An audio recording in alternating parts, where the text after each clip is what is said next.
Oh, my son, you should be ready to lay good foundation. Earlier the better.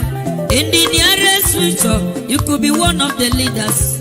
So we pray. Amen.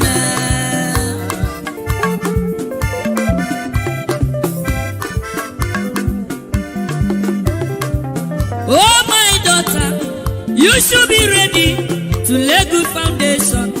Earlier the better. In the nearest future, you could be one of the leaders. So we pray. Amen.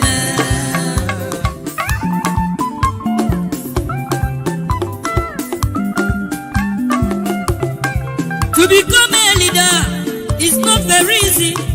To become a man is not a day job. Everybody's ambition is to become a leader and to become a rich man. That is the struggle. So my son, you should be ready to lay good foundation. Earlier the better. In the nearest future, you could be one of the leaders. So we pray. Amen. Thank you, my brother. God bless you. So, my daughter, you should be ready to lay good foundation. Earlier the better. In the nearest future, you could be one of the leaders. So we pray. Amen.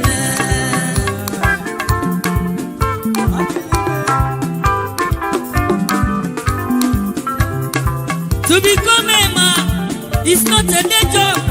To become a leader is not very easy.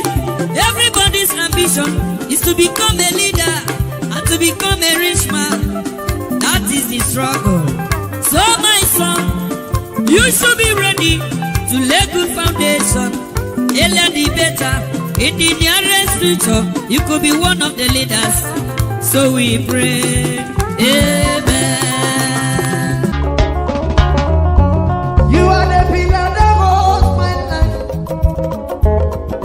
You are the pillar that holds my life. Master Jesus, you are the pillar that holds my life. Lily of the body, you are the pillar that holds my life. You are the pillar that holds my life. You are the pillar that holds my life. Lion of the night, you are the pillar. Chickadee, you are the pillar. Daddy, you are the pillar that holds my life. Lion of Judea, you are the pillar that holds my life. Walking the way. You are the pillar that holds my life. Hey, yeah. Master Jesus, you are the pillar that holds You my are, life. you are the Master pillar. Jesus, you are the pillar that holds my life. I said, Jesus, unibu kalabati sinduwe. Nibu kalabati sinduwe. Ojo biebe, nibu kalabao. Nibu kwa kalabano. Nibu kwa kalabati sinduwe. Ojo biobi ko nibu kwa kalaba. Chikani nibu kwa kalabao. Nibu kwa kalabati sinduwe. Because why Nnamdi Kanu is not released. It's a lie. It's a blatant lie. It's a pathological lie. You know why? The president of Nigeria is the commander of armed forces of the whole federation, CFR. I listen to me. The chief security officer of Nigeria. The Igbo leaders are traditional chiefs. The local government chairman within their respective local governments have more what? Impetus, political will, prerogative to do what? Outsmart them. To do what? Overrun them. To do what? To subjugate them. I mean, local government chairman, and they are telling me that Tinubu, the acclaimed Nigerian who made himself self-president, is telling the whole world that is Igbo leaders. Why are you the winner of the so-called 2023 election? You said you won, you are Nigerian president. Now Igbo leaders are stopping you from what? Exercising your official duty. in your own official capacity, you can release anybody, you can do anything in Nigeria. Okay, Igbo leaders. What about other Igbo leaders after telling you to leave Obi to become Nigerian president? That he won. Now, those Igbo leaders, did they stop you? They didn't stop you. You use soldiers and police. Now, Igbo leaders stop you from releasing him and the kind of Oga, this kind of part of the world is gone. See, let me tell you, Nigeria is not going to last for the next 10 years. Mark my words. Nigeria is not going to last for the next 10 years. The kind of things we are seeing here, you can only see it in dreams, in your dream. It has escalated to the level that the whole world are laughing.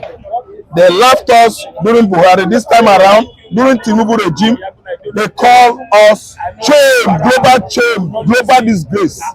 Nigeria is a global disappointment. Nigeria does not exist, is not a place anymore. Yet, if they go to outside Nigeria, America, Europe, Asia, Australia, Antarctica, Oceania, they will begin to show themselves. Pomposity, unnecessary pomposity, shameful pomposity. Who are you in Europe? Big man, big belly idiot. Who are you in Nigeria? A foolish, bullish tyrant. Dictators, all of them, ranging from the senators, ministers, governors. They are all dictators. They are all what? Bullies. They bully Nigerians.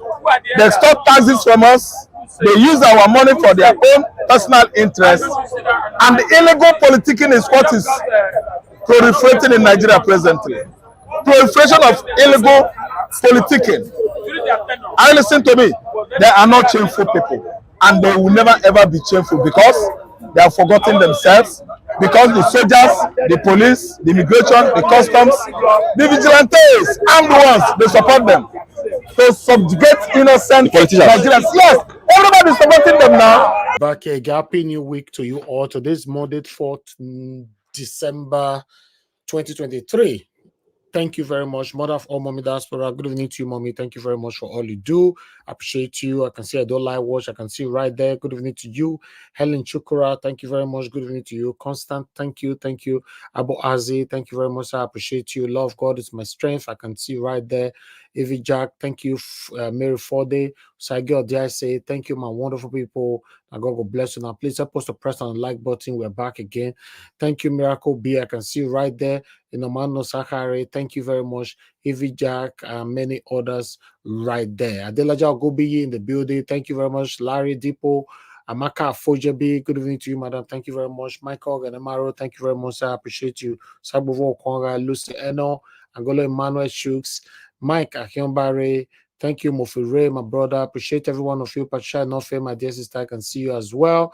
Thank you, CXL, Mavis. Thank you, and many others. I've showcased everybody already, but I just wanted to verbally recognize you all again. Okay, you can see us here with Wilfred just coming in. Thank you very much, Peter Ife. Thank you. And God will bless you, my people. Jude King, I can see you as well. Good evening to every one of you. Yeah, we are back again. We're going to talk about the wastage of this satanic APC. That's why we are here today. So we're going to be taking 1 and 2 articles right there. Then we can, although I'm going to post out a link because I saw somebody asking post the link now earlier on. We're just going to post out a link right now, but you need to be patient with us because we have some videos, 1 or 2 videos to quickly play.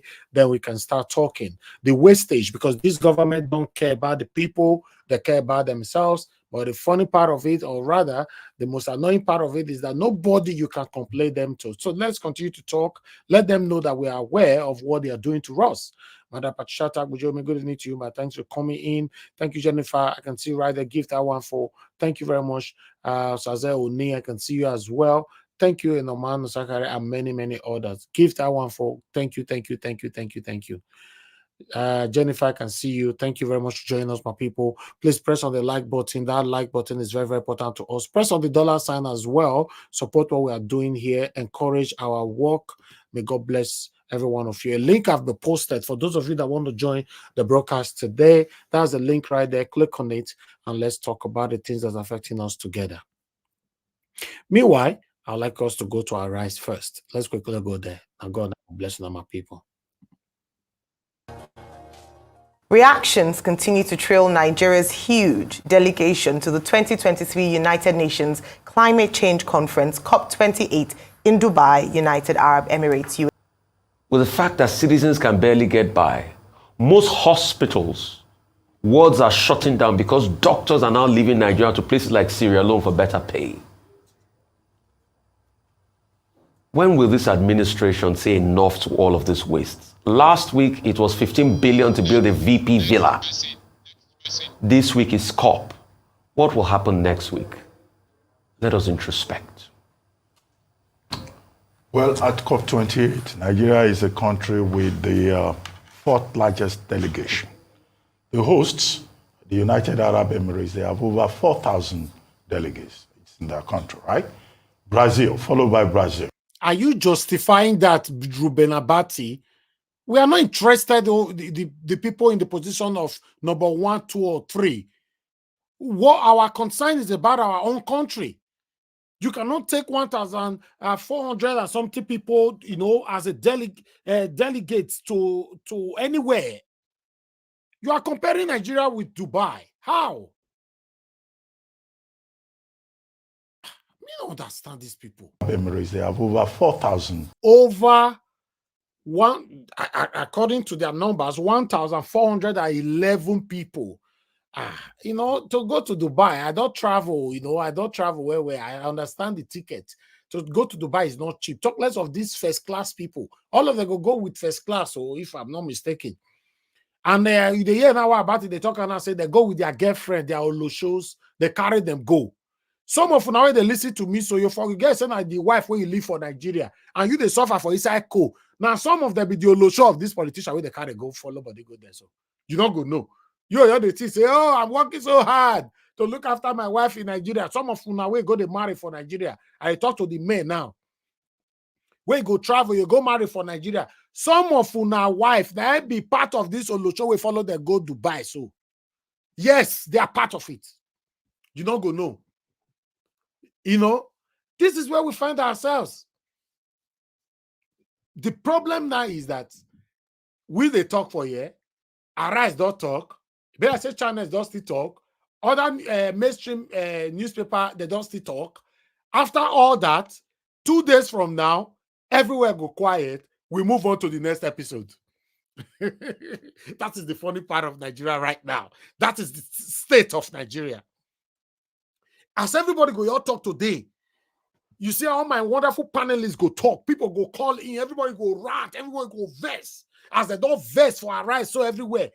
2 days, 24 hours, no, 48 hours from now, everywhere go your calm. The next episode, I'm going to discuss. For example, now, who's do they discuss 27.5 million, 5 billion, trillion naira budget? Yes, 27.5 trillion. Who's do they talk about? We don't move come on for that episode now. Now another episode we still with this so now. In also Nigeria, you'll be. We they move from one episode to another. So the breaking news will go happen tomorrow now. And I go surpass and overshadow the one we they talk today. Then we still move on. What a country. Whereas for UK, they don't have episode. What happen 90 terror. If they don't do the investigation, you go see suffer put today. Now only our country would they say, now make that they do it, that they do, they'll say, no, it's all right, it's all right. The China making pledges is very good. And we are with you. Even though we are the least beneficiary of what has happened, sitting there hearing you, I know I have to commit ourselves. And we have been doing so before today. We are committed to critical steps to reduce methane emission by ensuring flared gas are eliminated. There's a huge penalty for that. There's equally a huge incentive to do so. What I know of Africa is the fact that de-risking in additional investment and technological know-how, it is very necessary.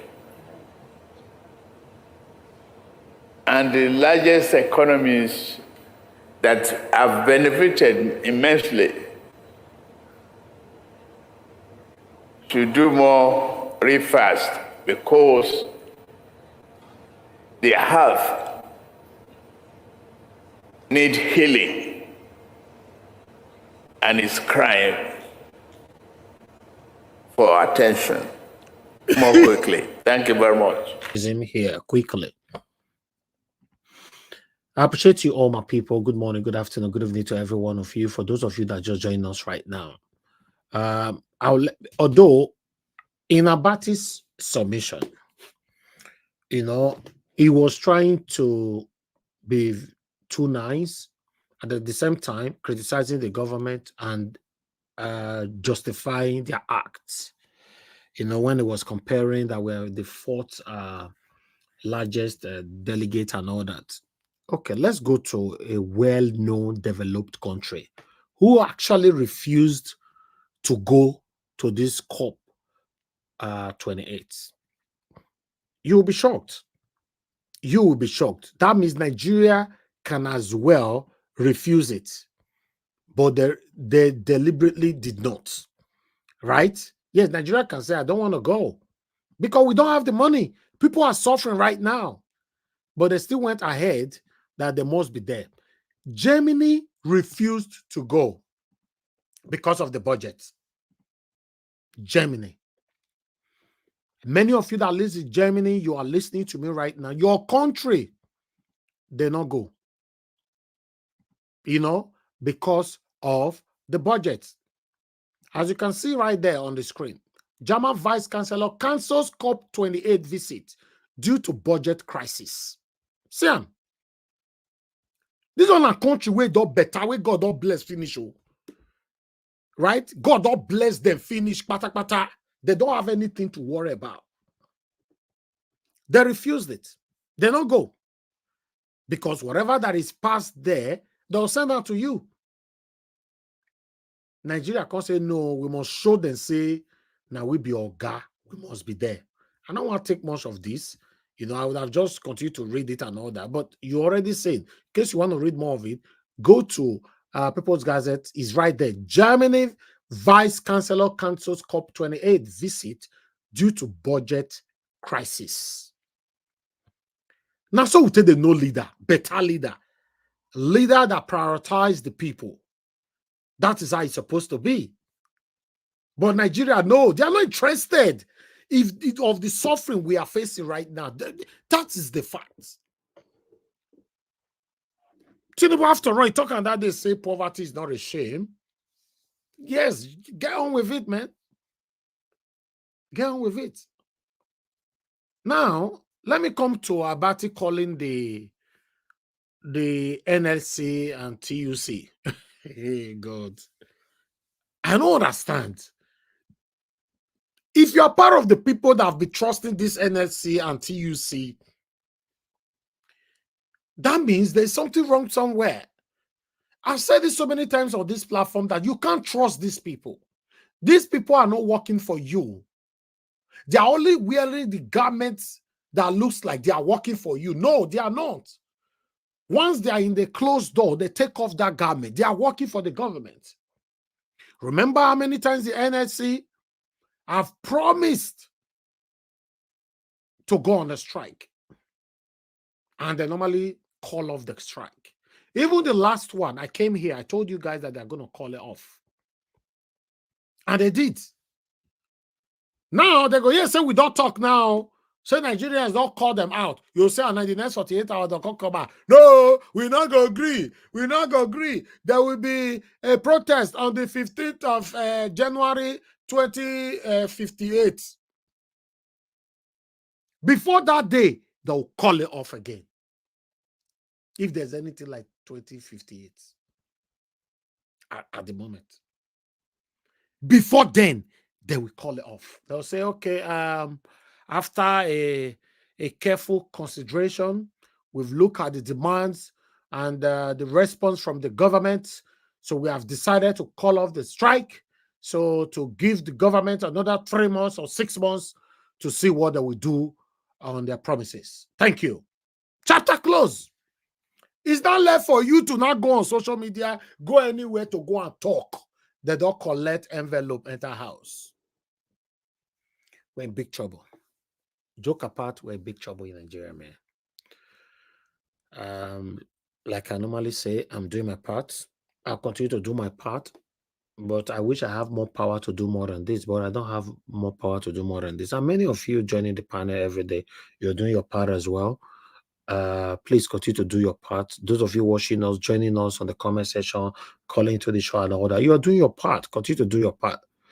I don't know when our part will resort to positivism, but at this moment now, we don't get no results. We don't get no results, and it's very, very sad. You know, a country where the government don't care about the people's plight, a country where the government, even though they are watching you, they are not interested, whatever you're talking about. In a country where the government, their first primary job is to put fear on the people. You know, in case you try to do anyhow, you collect anyhow. A country where government can wake up and take any kind of decision without not carrying the people along. It's crazy, man. It's crazy. In the United Kingdom where I live, the United Kingdom government, before they do something, they carry the people along. In fact, they throw the survey, the question or whatever, they put it out there for people to deliberate on it. Yes, for people to deliberate on it.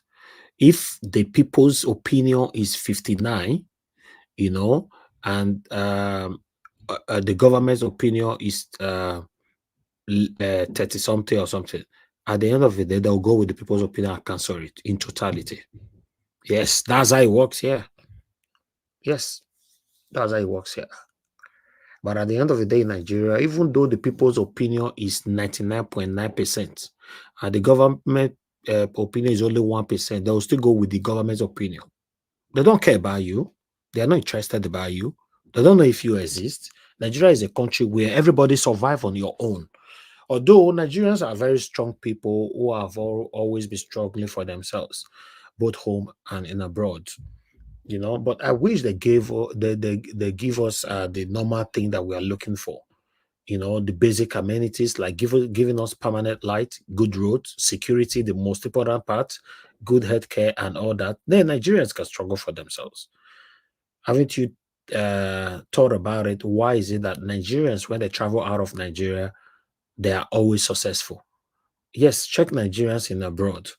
You will see that 80%, you know, of Nigerians in abroad are doing well. 80%. That's a big margin.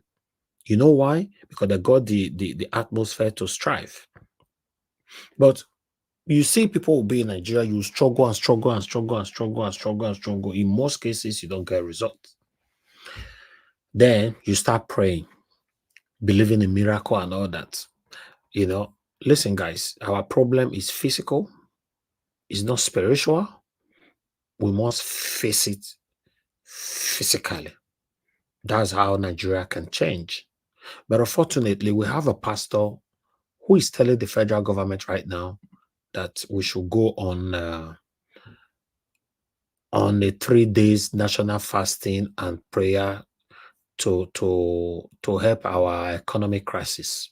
In this post-modernism, we still have people like this. A pastor, a prophet, or a bishop, I don't know who he is. I don't even know him. But let me put it on the screen so that we can take this together. You guys can see right there. This man is saying federal government should declare 3-day national fasting and prayer to combat economic crisis. Bishop Akifenwa urges federal government. Can you just imagine? Can you imagine, my people, what we are facing? A bishop that's supposed to be speaking for us, a bishop that's supposed to stand with us and speak against this satanic government or any government that have ever ruled Nigeria, is telling its people and telling the federal government for all of us to pause including us for here. Everybody pause. Make we go on 3-day fasting. Make our economy for better. Maybe then dollar will come become $1 will now become 60 naira. See the man we're talking. Let me read. Reverend Joseph Akinfewa, Bishop of the Anglican Diocese of Ibadan, Oyo State, has called on the federal government to declare a 3-day national prayer and fasting period in response to the country's escalating economic crisis. The call was made during the Advent Carol of 9 lessons and songs heard in Ibadan, where the bishop expressed concern over the rising cost of food items, transportations, and accommodation. He emphasized that the situation required urgent divine intervention. While acknowledging the economic crisis is a global issue, Bishop Akinfewa stressed that Nigeria's situation is particularly worrisome. Unquote, we are blessed with enough natural resources and therefore shouldn't suffer as such. He said, urging not only the government but all citizens to join hands in tackling the crisis. The bishop also suggested that the government officials could set an example by cutting their salaries and allowances to cater to the poor, rather for the poor. Okay, right, it went on right there, but I'm going to stop it right there. Now, this bishop here is telling you and I, including the government, that the only way we can sort out this economic crisis is to go on a 3-day fasting and prayer. You see, when some people try to teach us Christianity, even when we know we are Christians, then it becomes a problem. Yes, I'm a Christian, but I'm not a fool. I'm a Christian, but I'm not stupid. Yes, I know when to pray and I know when to put in the work. I've been coming out here since April last year till now. I've not taken a day off. That's hard work, right? That doesn't stop me from praying as well. I do pray, God Almighty bless my country, but I'm coming out, putting in my effort to make this work. My wonderful panelists, they are joining me here every day for us to do our part. But that doesn't stop us from praying. But when you are praying, you are not putting out the work, then it becomes a problem all over the world. Even God that created us is not happy about that. When you become lazy, hoping that God will bless you somehow, someday in your bed, then there's a problem. My people, I thought I should bring this here. Then I would like us to move on. We have another article here. Although we are done with videos, don't worry. We are done with all the videos that we need to showcase for you. Please press on the like button, my people. I can see more people joining us right now. Yes, and as someone asking for a link, I will post the link once I finish my presentation. I already have a couple of people right here with me as well. Just bear with me and let's do this together. You know, during this time, we are somehow sometimes distracted if we don't show full concentration. So please bear with me, understand with me. All right. Okay, let me bring this one goes to Chokuna. Aerofy. Voila. All right. That is Aerofy. Aerofy was part of Buhari's government, and it was the governor of which country, which state again? You know, Kaduna, right? Yeah, Kaduna. All right. Aerofy float 100 million firm. Company begins operation January. $100 million. So $100 million, not be naira, $100 million. See, all these people, they will spend the money anyhow they like because nobody can ask them question. Former Kaduna State Governor Nasir El-Rufai on Monday announced that his venture capital private equity firm, Afri Venture Capital Company Limited, will begin operation in 2024. In a post on X, El-Rufai said through the firm, he hopes to finance, nurture, and mentor Nigerian innovators and entrepreneurs to become the next Dangote Group shortly. The former governor said he would be working with private sector partners, including the co-founder of Excredite Consultant Limited, Eyo Ekpo, among others. Unquote, I can confirm that our VCPE firm, Afri Venture Capital Company Limited will be the grace of God, by the grace of God, begin operation initially in Abuja in January 2024 with Jimmy, whatever, blah, blah, blah. Sam, this man, Sam, $100 million. And he's even proud of it. Now he can't put on for front saying he wants to help the youth now, right? Say he want to build another Dangote again for Nigerians. Nobody will question this man over this money. Nobody. Who? Maybe person wait for question them now and say no be APC come in, but who can't question them now? Now God I go help Nigeria, sha. But meanwhile, let me quickly take another one for you. Please press on the like. Press on the like and let's do this together. I think I'm just trying to see if I've what I still have here for you. Okay, I think all the articles is done except me for Mr. Peter Obi. Wonderful, wonderful. Okay, let's take for Mr. Peter Obi here. Although Arise, I've highlighted what Mr. Peter Obi said, but I would like to quickly take it again. Mr. Peter Obi, as you all can see right there, even as I am still studying in the 2024 fiscal budget as presented to the National Assembly last week, I cannot wait as I am compelled to ask what is exactly wrong with us as a country. Peter Obi they talk, so everything I they reach Peter Obi they talk. Then he went on. I asked this question because it is hard for me to understand some of the recent happenings in our nation. In these critical times, the recent news about a budget provision of 15 billion naira for the construction of a new residence for the vice president is both shocking and disheartening.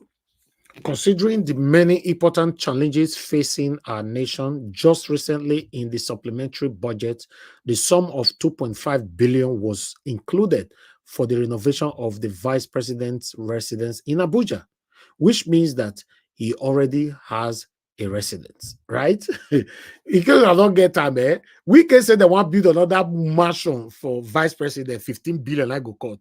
Whereas for this satanic budget where they pass, so 27.5 trillion, they still include 2.5 billion where they want to renovate the vice president's house. Peter Obi is, say Peter Obi, his job now to let you know. Now you can't know what you want to do afterwards. Now his job he go now to educate you. Then he went on again. During the budget presentation, I heard the sum of 3 billion was allocated for the renovation of the vice president's residence in Lagos. Okay, another 3 billion for Lagos. Why 2.5 billion for Abuja to renovate vice president accommodation? Why do we can say no? After all that, we'll still build a new one for 15 billion. Let's move on. Renovation in Lagos. If we total all these sums, we would have budgeted the sum of 20.5 billion for the housing of the vice president at this critical time. When we are not just world's poverty capital, but more people are falling into poverty, with so many Nigerians not knowing where their next meal will come from. Our health facilities have collapsed and unemployment is skyrocketing. Then he moved on. I am convinced that 99.9% of Nigerians can only dream of living in the current residence of the vice president. Several people employed in the university are not being paid.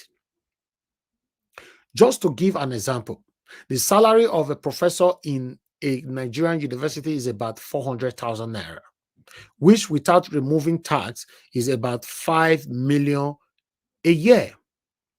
What we have budgeted for the housing of vice president who is already luxuriously housed is therefore the annual salary of about 3,000 professors. This is the finance needed to develop the much needed human capital.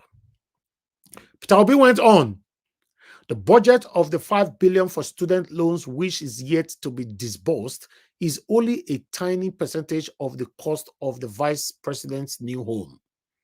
We are projecting to use 4 times the amount for educating all Nigerians indigent students to house the vice president. And we are being told there is nothing wrong with us. I'm sure the major teaching hospitals in Isuka, Lagos, Ibadan, and Zaria did not receive this much capital vote in the budget this year. We have had leaders that were exemplary in the past. Why we still move on with Mr. Peter Obi is the last one, though. Mr. Peter Obi went on by saying most Nigerians may not know the popular 1004 flats in Lagos was a land allocated for the building of a presidential mansion for the then head of state, General Murtala Mohammed. He sternly turned down the offer and instructed that the land should be used to build blocks of flats for civil servants. That is the kind of sacrificial leadership worth emulating. Our leaders must therefore stop the recklessness and insensitivity to the plight of the masses. We need leaders who show compassion and are willing to sacrifice for common progress and development. Such compassionate and frugal leaders are critical in our journey to the new Nigeria. Paul. Yes, my people, ladies and gentlemen, that is the end of my presentation today. I don't do my own job. Let's see how our wonderful panelists will also do theirs. Please press on the like button, help us to share. Let me hear from them, because let me know if you use the talk here, even though I know that the whole thing is really, really, really, annoying. Good morning, good afternoon, good evening to every one of you. For those of you that are joining us right now, may God bless you all. Please help us to press on the like button and help us to share. I'll be posting out a link right now for those of you that were asking earlier on that want to come in. But before that, I'd like to call on my brother, the first person on the panel today, is Give Us a Mandate. Give Us a Mandate, my brother. Good evening to you. It's good to have you here. You are be doing marvelously well, fighting for a better country, even though you live in a better country. Well, thank you very much, Mr. Helvers. Greetings to you. Good evening to you. Hopefully, everyone had a good weekend. People on the panel, comment section, greetings to everyone. Glad to be here again doing this for the nation. Yeah. Well, I think at this point, the only thing that keeps us moving is the love for the nation. The love for the country, and then the love for humanity, the love to see people liberated. Well, maybe I should just probably start this way. I mean, to an extent, I've been able to share some of my own story here on this platform. Born and raised in Lagos State, I mean, in one of the thick part of Lagos State, Ajegule to be precise. And then had a terrible accident that almost took my life, and was taken to a booby, and then God saved me. I'm alive. And so God in his infinite mercy allowed me to move over to this country we are now living, and then have my family here, and then things moving for me. But every time I speak, I actually attribute everything to the mercies and the grace of God, because I could have been back home in Nigeria today, and with all honesty, every time I look back to Nigeria and then I ask myself, with the education that I have in Nigeria, I mean, obviously, I went to a primary school, Baptist Primary School in Marine Beach, went to Apai School, then Lagos State Polytechnic, OND and HN in accounting. I say all that so that you can trace my story, not like some people that they don't have you can't trace their story, you can't trace the school Exactly. they went to. They don't have all of those backgrounds, and they are not even ashamed of it. So I say all that just to probably give people the foundation. And so now I ask myself that if currently I'm in Nigeria today, knowing fully whether I actually finished with HND in accounting, with all going on in Nigeria today, what will even be happening to my life right now? I mean, there's God factor. I have my families back home in Nigeria. They are doing well by God's grace. But sometimes you just do like a retrospect, or you do like a kind of reverse engineering, and then you want to reverse and say, okay, if I was in this situation at this time, what will be happening to me based on the current situation of this country? Because even today we know that people are suffering in Nigeria, graduates don't have jobs and things like that. And all I can just say is, God, you know what? I just thank you. I thank you. Now, coming over to the United States of America, I mean, I had to start school all over again up until where I am right now, at the top of my career. And all of those can be attributed to just the mercies and the grace of God.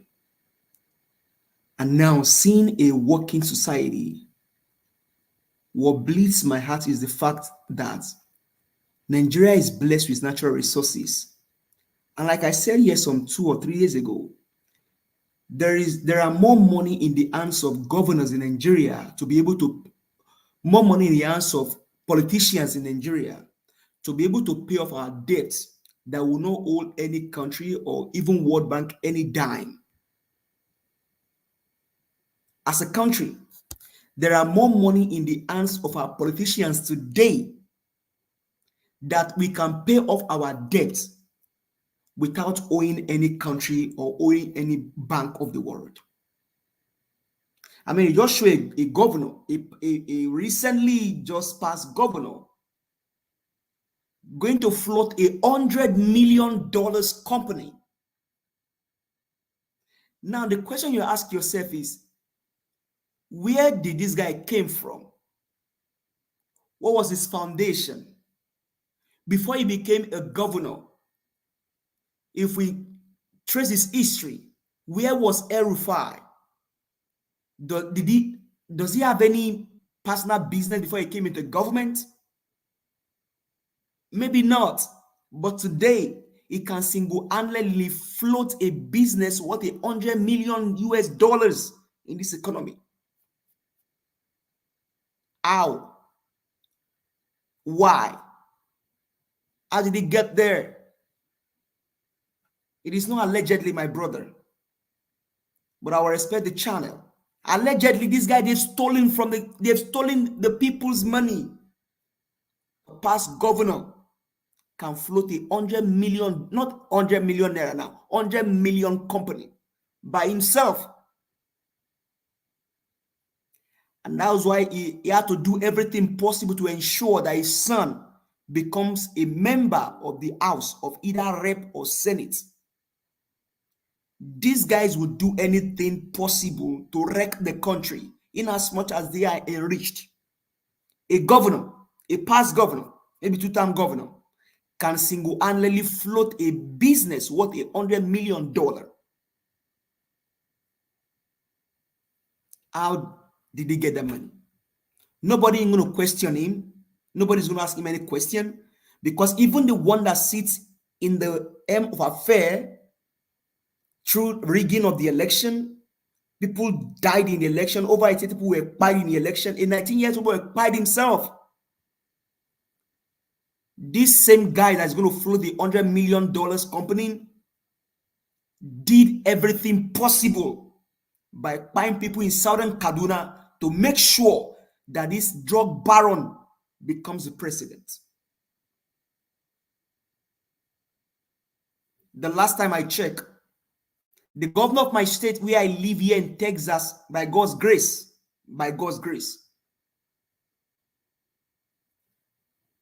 cannot attribute to himself any government purchase for him vehicle. No, he has to bring his own vehicle to work. He has to pay for his own lunch. I mean, somebody told us here some times ago, they saw my governor pumping gas at the filling station. For the record, Greg Albert, my governor, Greg Albert, is a disabled man. For the record, my governor sits on wheelchair. the governor of my state where I live in Texas.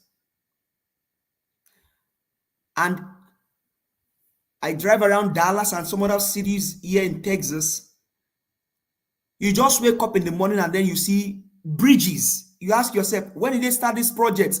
They don't come and ring bell or ask you, oh, Mr. Tosin or Mr. Elvis or Mr. Alex, we want to build the road, the bridge in your city. No. Overnight, they are working. 3 a.m., they are out there doing something for their people. Only in a country where you have oil, natural resources. We have everything it takes to make our country the best of the best in the world.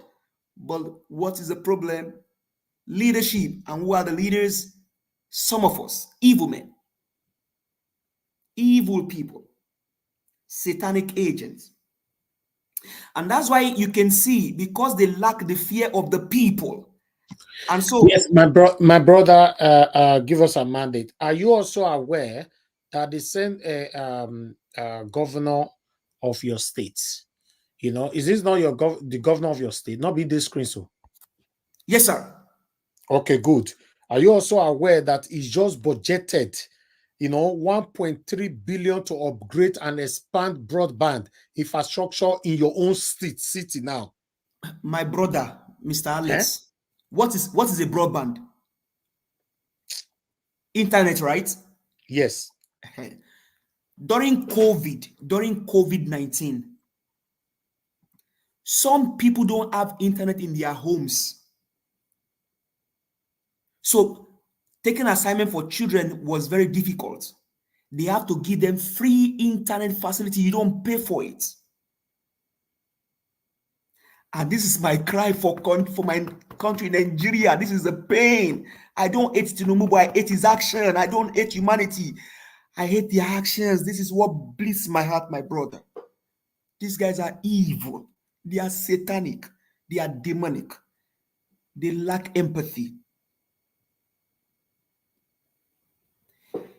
If the accident that I had some years ago is what I have today, I would have been dead. God saved me in Igbobi. The doctor will not attend to me in the hospital when they took me there.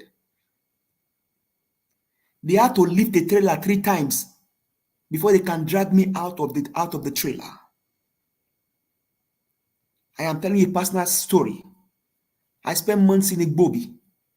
The last time I went to Nigeria, Igbobi, you cannot locate Igbobi anymore. Because of what? These evil people, they destroy the health sector. In this current budget, have you checked how much is earmarked for health? You just told me how much my own governor earmarked for our own budget for internet. If you look at the health in that budget, Nigeria has 0 for education in the budget. There is nothing for, I don't know how much they have for health in this current budget.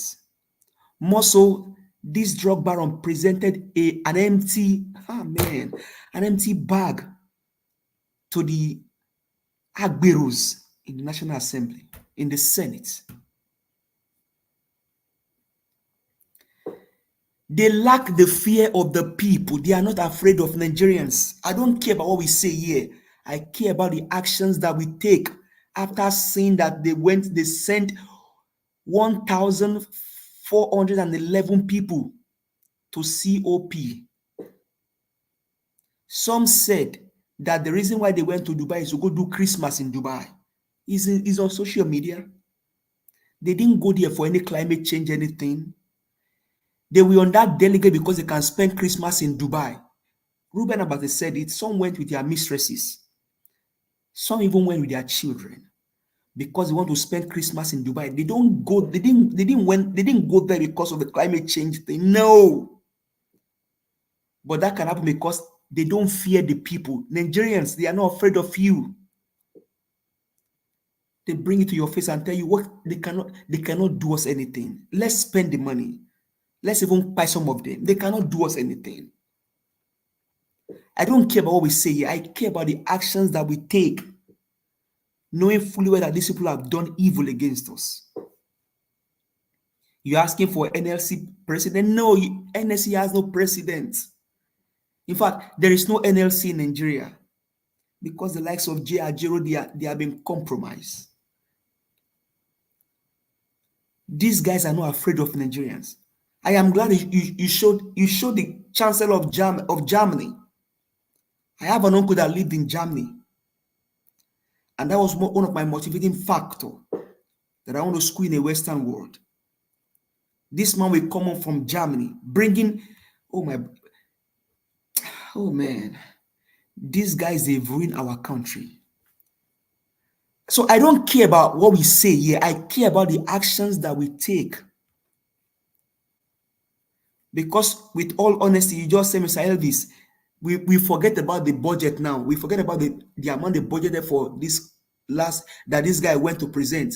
Now they are so every time they keep bringing things that should have triggered Nigerians, but Nigerians are not triggered up until now. These guys, they have done what is enough to bring a government of a nation down, but Nigerians are not triggered enough. Do you know, sir? Some people don't even know what they will eat for Christmas. And these people are going to spend money in Dubai. But if we talk, do you know that what you are saying right now, some people are also going to blame you later on, by calling out the Nigerians in Nigeria to take actions, because then for me, I'm confused. I don't know what they want us to do anymore. That's what I'm saying, Mr. Elvis, that I don't care about what we even say now. I care about the actions. You see that man that you play his video first, that my brother from the southeast. I'll look for the video you played yesterday. I think the man gave us his phone number. Maybe I'm going to call him. That man continues the video that you play first. This man with the mustache. This is the street video. That street video. Okay, yeah. That man keeps telling Nigerians, take your country back. And that man is in Nigeria. That man is in Nigeria. He is calling on Nigerians. So tomorrow again, they will do another thing that will trigger actions, but Nigerians will not do anything. They keep giving us reason why we should take actions, but Nigerians are not doing anything. These guys, they've served us a lot of food that is enough for us to bring the government down, but Nigerians are not doing anything. If Germany can say, because Mr. Elvis, you just said it well, sir. Germany is one of the leading technology countries of the world. Germany is not a second world country. It's not a third world. Germany is blessed. And they say we are not going to COP because of what? Budget crisis. But the country languishing in poverty, borrowing money. They told us at least Soludo also told us that Tinubu said they inherited a dead horse economy. But where did they get the money to send these delegates to Dubai? Where did they get the money from? Nigerians, these guys are lying to you. And they will tell you more lies. Do you know, sir, that budget that was presented to the floor of the House has passed the second reading? Akpabio told you that, Mr. President, their own president, not my own president, that they will do everything possible to ensure that the budget is done, is signed hastily. They will do it on time.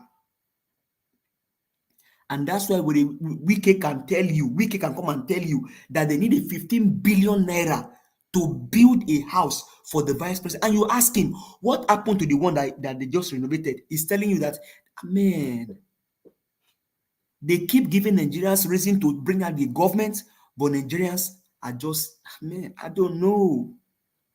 I really don't know.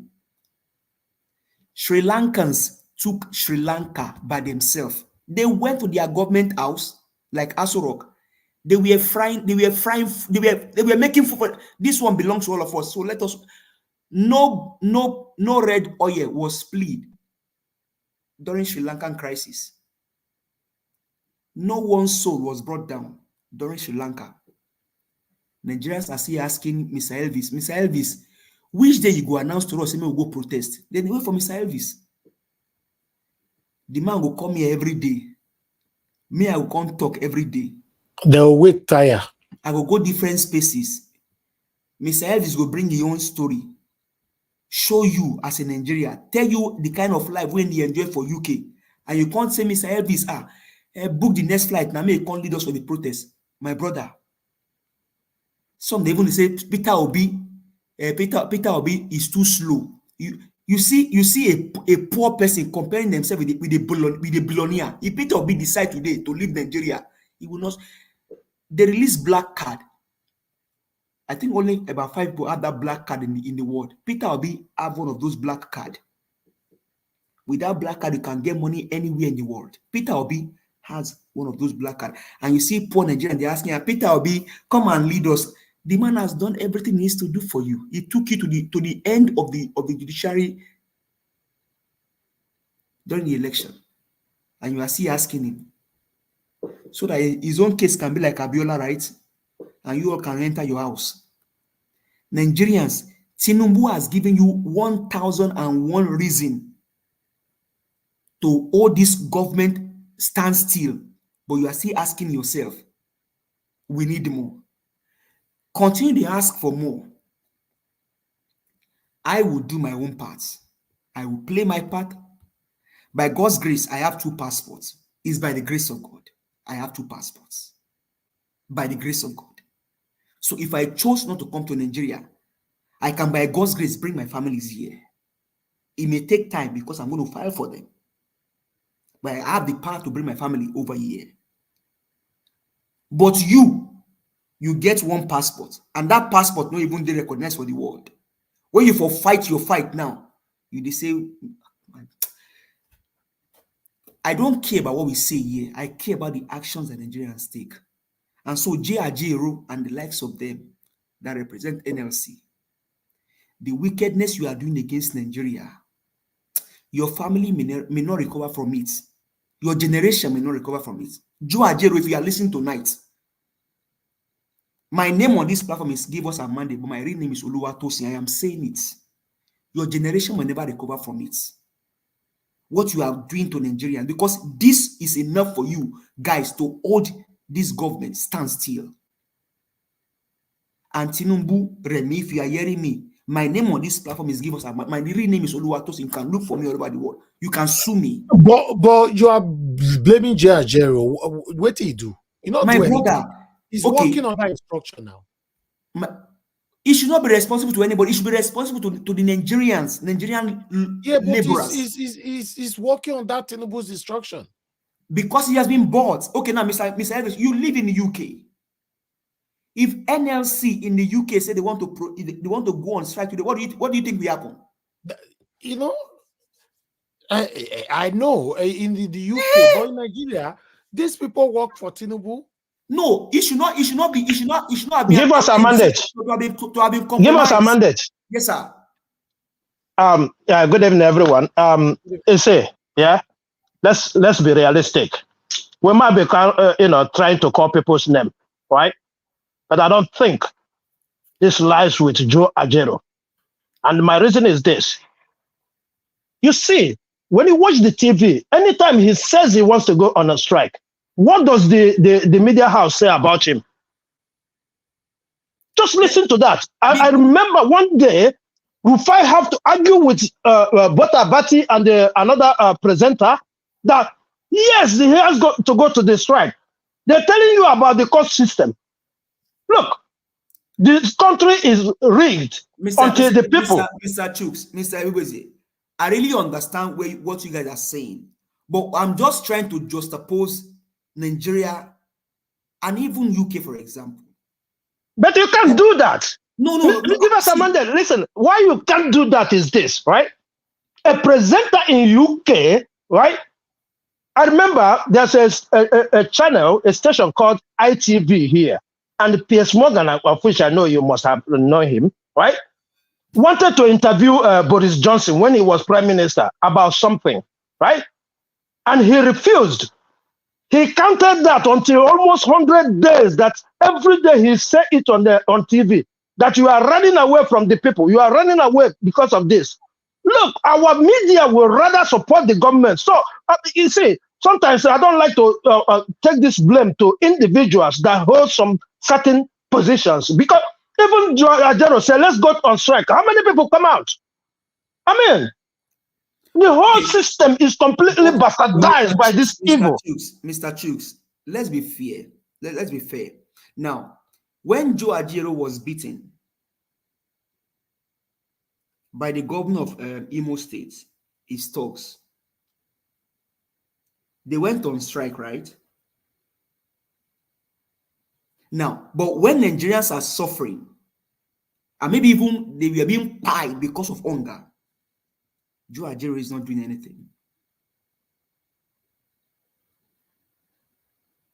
And you can hear most of the people that works in different parts telling you that this guy that we all look up to, Nigerians are suffering.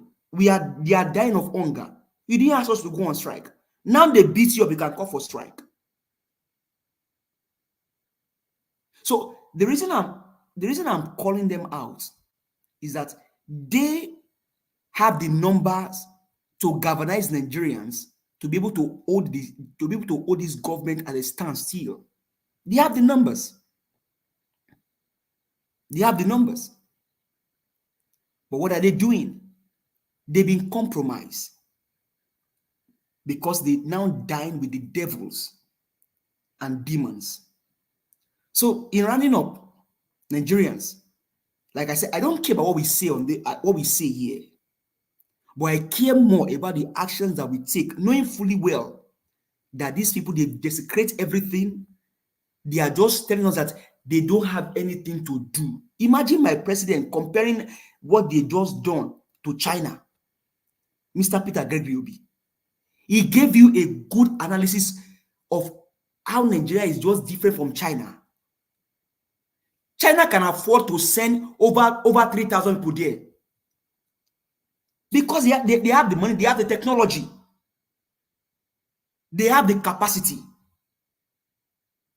You are borrowing money. You are borrowing money to spend on enjoyment and entertainment, and people that he took there is just a way to pay them back for the election. Maybe they campaign for him. Maybe some of them even they rig their polling units. They even buy people in their polling units. So a way to compensate them is to take them to COP. That's a way to compensate for some of them. Because some of them they tell you it's on social media. In fact, that your Israel. That your Israel, for example, a pastor in RCCG said it that he's in Dubai to enjoy Christmas. That your Israel. And most of them like that. So they just lavish money, and that's why somebody can even have the influence to say you are building a 15 billion naira house for a mere mortal, and other people are suffering. And they're asking you, why is it compulsory that this house why is it important that they must build this house? And you say because they want to give the vice president a befitting. Come on. Like, seriously? My vice president, Kamala Harris, lived in a bunker in White House before our place was ready in White House. She was living in a bunker. She lived in a bunker. And then you say, I don't compare now. You cannot compare. Why won't I? I don't know. Are those not countries? Mr. Elvis, thank you very much for all that you always do. I know in some 10, 15, 20 years from now, you will look back and say, oh, I did this. And some of us coming here to come speak to people on comment section. Thank you very much. But Nigerians, I care more about the actions you are not taking than the words that we speak. Thank you very much. All right. Can you hear me? Yes, we can hear you. We can hear you.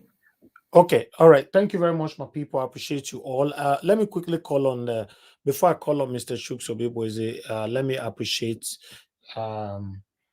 Michael and Amaro. Thank you very much, Michael and Amaro, for the support. May God bless you. Thank you so much. I really do appreciate your support earlier on. Thank you. All right. Mr. Chooks Obiboeze, please talk to us, sir. Thank you very much. Yeah. Good evening, everyone. Good evening, Mr. Niger Watch. Good evening, fellow panelists, especially give us our mandate. I know you're here. I don't know who else is here. It's wonderful what you guys have been doing. Yeah.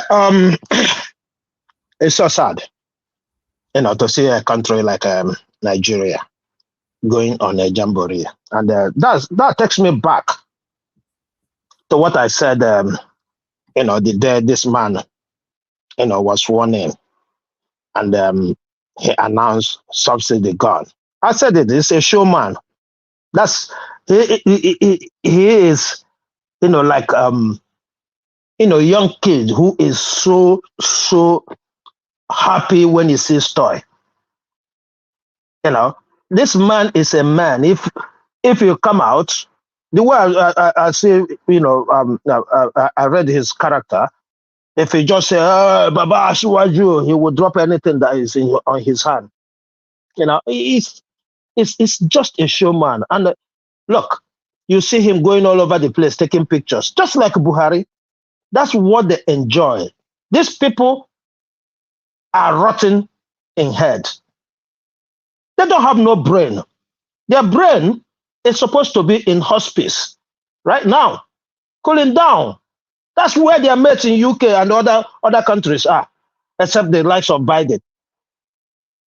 They're supposed to be in care homes, having a rest, getting good attention. Or if no care home, if that is going to be weird for you, sitting at home, employing people to and your family to take care of you. That's what these people's brain are good for. For him, look at how everybody just look at the environment. Look how they're all over the place. Hey, we've touched down. Hey, we're doing this, we're doing that. That is the kind of thing. And no wonder when you see this man and the Buhari, wherever they went for interview, for anything, all they do is laugh. And the likes of Abati will tell us they have sense of humor. That's why they are making people laugh. Making who laugh? While the people you're supposed to make laugh, hunger are killing them. Excuse my language, sorry. They've been troubled by hunger. This is the kind of actions we will continue to see. I said it during the campaign. If you allow this one to go, it will be worse than Buhari, because I think he's a bit smarter than Buhari. I said it all the time. Whatever you see running away from you, whatever you see him doing during the campaign, he's not going to change. Rather, he will even employ more people to give him brain to even do it more. A country that is hungry, and you're taking over 1,000.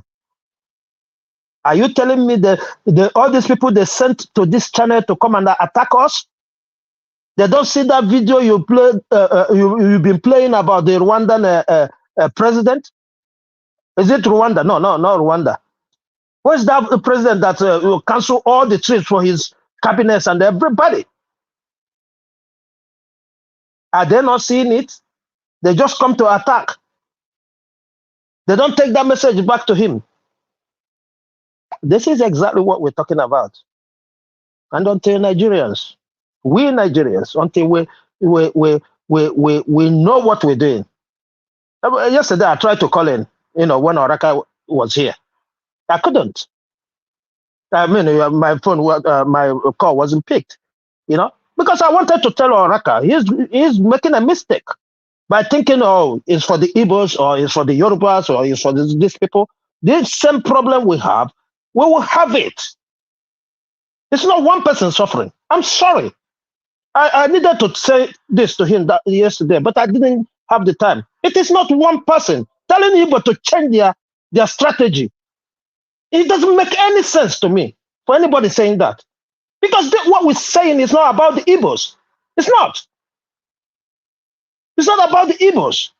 It's about Nigeria. So if you say, "Oh, Igbo, change your tactics," and you stay by your side, everybody is on it. Nobody. When the suffering comes, it doesn't see Igbo man this thing. Yes, some people may be targeted. Like if they bring down their houses and this, they will feel the pain more that time. But other than that, all Nigerians will suffer the same thing. So if anybody is saying leave it for these people or change your tactics, we all are installed with this. Why am I saying that? Until Nigerians understand what these people are doing, nobody is escaping it. None of us will escape this. Because how can you tell people to tighten their belt and then somebody is taking over almost 1 billion. I mean, almost almost $1 million to go on a jamboree. To go on a jamboree, and the people are sitting there. Mr. Eric, Elvis, you are right when you said after today and tomorrow we will forget it. Exactly. We will forget it. Have we not forgotten the yacht? Have we not? Have we not forgotten that his son took our plane to go and play golf or whatever he went to do with it? Have we not forgotten that? That's why, I keep praising the people who are coming here day by day, sacrificing their time, sacrificing everything, including their relationship. Because you don't tell me it is easy for each and every one of us.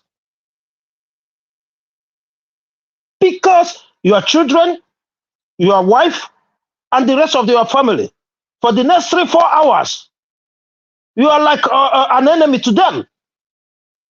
And that's why, Mr. Elvis, every one of us are giving you that flower that you deserve. And every other person that comes here to speak every day. Because, for example, now, if you are at home, right now, nobody is communicating with you. You are an enemy to them. You are. Let's say it as it is.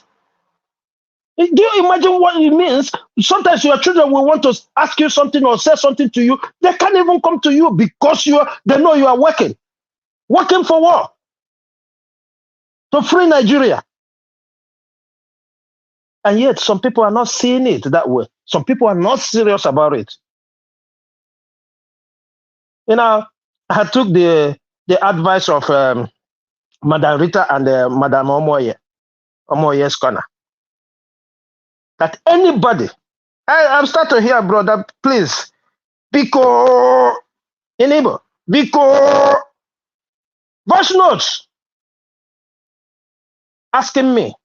I told them, sorry, you didn't do anything to me. But I think you guys are comfortable. So enjoy your comfortability. Somewhere I am enjoying my own comfortability here. It's as simple as ABCD. Enough of this nonsense. I cannot take it anymore. Can't. It's so depressing. I don't know what I would have done if I'm in Nigeria. But I'm telling you, I don't know how to tell Nigerians this. Don't think what they're doing, you waiting for 4 years or 8 years to come, that the suffering will be over. It will keep increasing. Is it not the same thing you and I said about Buhari? Is it not the same thing? We said exactly the same thing. Pata, 8 years, he go come out. Go get another president, we go make him better. And this is what we got. So I am saying this, if you don't want to do it now, day by day, it is increasing gradually. And hence, your body system have such resistance. It will continue to resist it. Because the environment will not change in your eyes. The environment is the same. I used to say it here, that Nigerians are not fighting because they haven't been taken out of the country. If you take all Nigerians out of the country and bring them back, to go and witness somewhere and bring them back, I think things will change. And that's why we're saying what we are saying today. For you to know that there is difference, do it now. But if you refuse to do it, it's all upon you. It's all upon you because it will never change. It will keep increasing. It will never decrease. It will keep increasing. And because you never know any other way of life, you will see it as the same. You will see it as this is how it should be. It's so frustrating. Very, very frustrating. And like Give Us Our Mandate said, Mr. Obi have just pointed it out for us. He can't do any other thing other than point it out. Say it with vengeance. Say it with anger. Say it as it is. Make it clear so that you can see the damage. That's why the comparison with China comes in. You need to see it. So if he finish saying this to you, presenting this to you, you want him to tell you, hey, Mumu, come on, go fight these people. Or go take back your country. You will never hear him from that from him. That I can bet everything I have. You will never hear him say that. Not even Shawara will say that if he becomes into this situation. If he is a major opposition, he will not even say that. Because he will choose his languages very clever. I bet if he is number one opposition, he won't speak the way he speaks today. And that's why I'm asking Nigerians, you have a lot of leaders that you can listen to, that you fail to take the necessary precautions or actions. It's getting out of hand. It's getting out of hand. And until we believe in one Nigeria, because everybody, many people who are saying I believe in one Nigeria, I still see it as deceit until we start matching our words with action. Until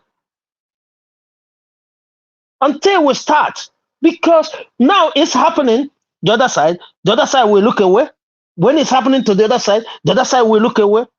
And yet, when we talk about Nigeria, all of us will come back and say we love Nigeria. It was so painful for me yesterday that I wasn't in a place to get a real what is it called network for me to speak, because that topic yesterday was so interesting to me, because that is exactly why we were where we are today. That's exactly when it's happening to one person, everybody looks away, thinking it's that person's problem. Imagine what is happening in Brunei and the rest of the northern state. When it started, many people said it was a northern problem. Leave them alone. They will solve their problem. Even them themselves say, leave us alone. We will solve our problem. And today is affecting, before the side effect of what happens there affect the rest of Nigeria. But today is affecting you direct, whether you like it or not. It's affecting you and I direct. And that is the problem we have in Nigeria. I tell everybody, the problem of Nigeria will not go away until the other person's problem becomes your problem. Many people are feeding well today. That's why nobody thinks about coming out. Nobody asks you to come out to do anything stupid. Can we say if we just do a march, do somewhere we campaigned? The same way we campaign. Just go stand in front of INEC, remove INEC chairman. We don't want him. What will happen? What? And when you talk, they tell you, oh, they're going to plant this, plant that. Plant who? Are they planting those as alien? Are they not Nigerians too? Mr. Elvis is, sometimes, when we talk about Nigeria, it gets emotional. But I am telling Nigerians, look at what happened today. Look at the numbers of people your president took to even they are saying this is a climate change, and you are still burning up of the same thing, traveling without reason. That's even the whole world that is even organizing this. I ask them questions sometimes, because when you see the way they come in there, and I'm being taxed to clean the environment, where they mess up the whole thing. So my people in Nigeria, we're not gonna come out of this quagmire. Very soon we will not even be seeing him. Very soon, mark my word, we will not be seeing him. He will not even talk to you, because now they know that they talk too much, they make sure too much. They're gonna change. Nigerians are angry. They're gonna change their strategy. They're gonna change their strategy, and until you and I said enough is enough, nothing will change. I yield here. Thank you, Mr. Elvis. All right. Thank you very much, my people. I appreciate you all. Mr. Elvis. Thank you. Mr. Elvis, hang on, Mr. Elvis. 1 second, please. Yeah, give us our mandate. That of the labor, right? There's something I want us to pay attention to. You see, our media is the biggest problem Nigeria have. If you go back to all those days where they're threatening strikes and all that, you can hear how the media present this same labor as irresponsible people, that Nigerians are hungry and they are calling for strike. Mr. Chooks. Yeah, Mr. Chooks. hang on. Just give me 1 minute. I will explain this. Right? They said that. Right? You go to what you say about the government going to court, right, to hold labor. Who are these people that is giving this order? Do they do the same thing in your place? Do they do the same thing here? Because forget that Nigeria is a lawless country, right? When the court give order, said don't go on strike, you go on strike. What do? You can't go on strike. Because first of all, why are you protesting? You are protesting that they do the right thing. So why are you going to do the wrong thing for you to do the right thing? Because that one you said, I remember they interviewed one of these things, the one you talked about, Ajero's beating, right? Why they went to court? It was because on strike was because these people didn't go to court. They didn't. That's why they went to on strike. I watched the interview fully. And don't forget, when it happened between the university, the government quickly went and created another organization. Even if Labour wants to go on strike today, right? TUC says no. What are you going to do? There's a lot of problem in Nigeria. They know what they're doing. Until the people say no. It is only the people. Forget about any institution in Nigeria to save you. I am just saying it clear. Forget any institution in Nigeria to save you. No institution can save you except Nigerians. Because the whole institution, they have swallowed them. They have. Thank you. Thank you very much. Let me Well, sorry, Mr. Elvis. The reason I called on, the reason I was calling on Labour is because they have the number. But I think somebody actually put this well in the comment section. I think somebody put it well. That's Adelaja, Mr. Adelaja Gumbi. I mean, you actually put it well. I mean, Bob Marley said it. Stand up, get up, and fight for your rights. So Nigerians, honestly, this government have done so much things that's enough for people to hold the government at ransom. But as I was going to say this at a lighter mode, we didn't see all of our other panels here. Maybe they said and did Dubai. Please hold on. Let me quickly take this call. Good evening to you, sir. Thanks for calling in. All right. Talk to us, sir. Okay, I'll hold on. No. Go ahead, sir. On the phone. Go ahead. Talk to us. Mr. Tony, go ahead, sir. Okay. Yeah. Should I go ahead? Yes, sir. Talk to us. Yeah. Thank you. Okay. Thank you, and good evening. I really appreciate you are taking my call. I just called to appreciate all of you for what you've been doing. I've not been participating these past few days, though occasionally I call in late. Well, first and foremost, with what you showed today on the audio thing, you should know who Bola Tinubu is. He came there just to bear the name Mr. President and to flex himself as a Lagos boy, a go Wenjele. That's what we are seeing there. So that is not anything new. If people getting angry, he doesn't care. And until Nigerians wake up to realize that, yes, this is how this very government will continue to roll on. If they don't do anything for the next 4 years, they will keep borrowing and spending on themselves, But what made me call now? Yesterday's gathering was so interesting. Yeah. And I want to just shed one or two points of light there concerning, I saw Mr. Magnus Oraka with you people. And, everything was said, and it looks as if, the platform is now turning to a Biafra, IPOP, this, that. Hey, let me say this.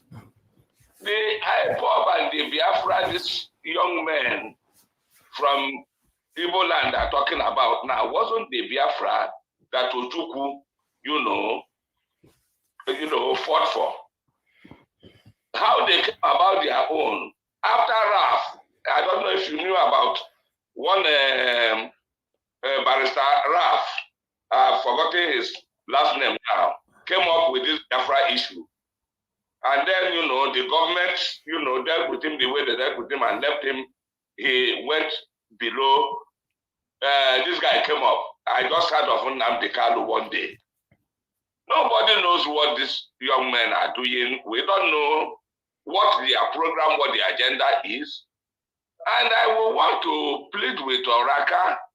I thank God with for what Dr. CM was trying to let him know.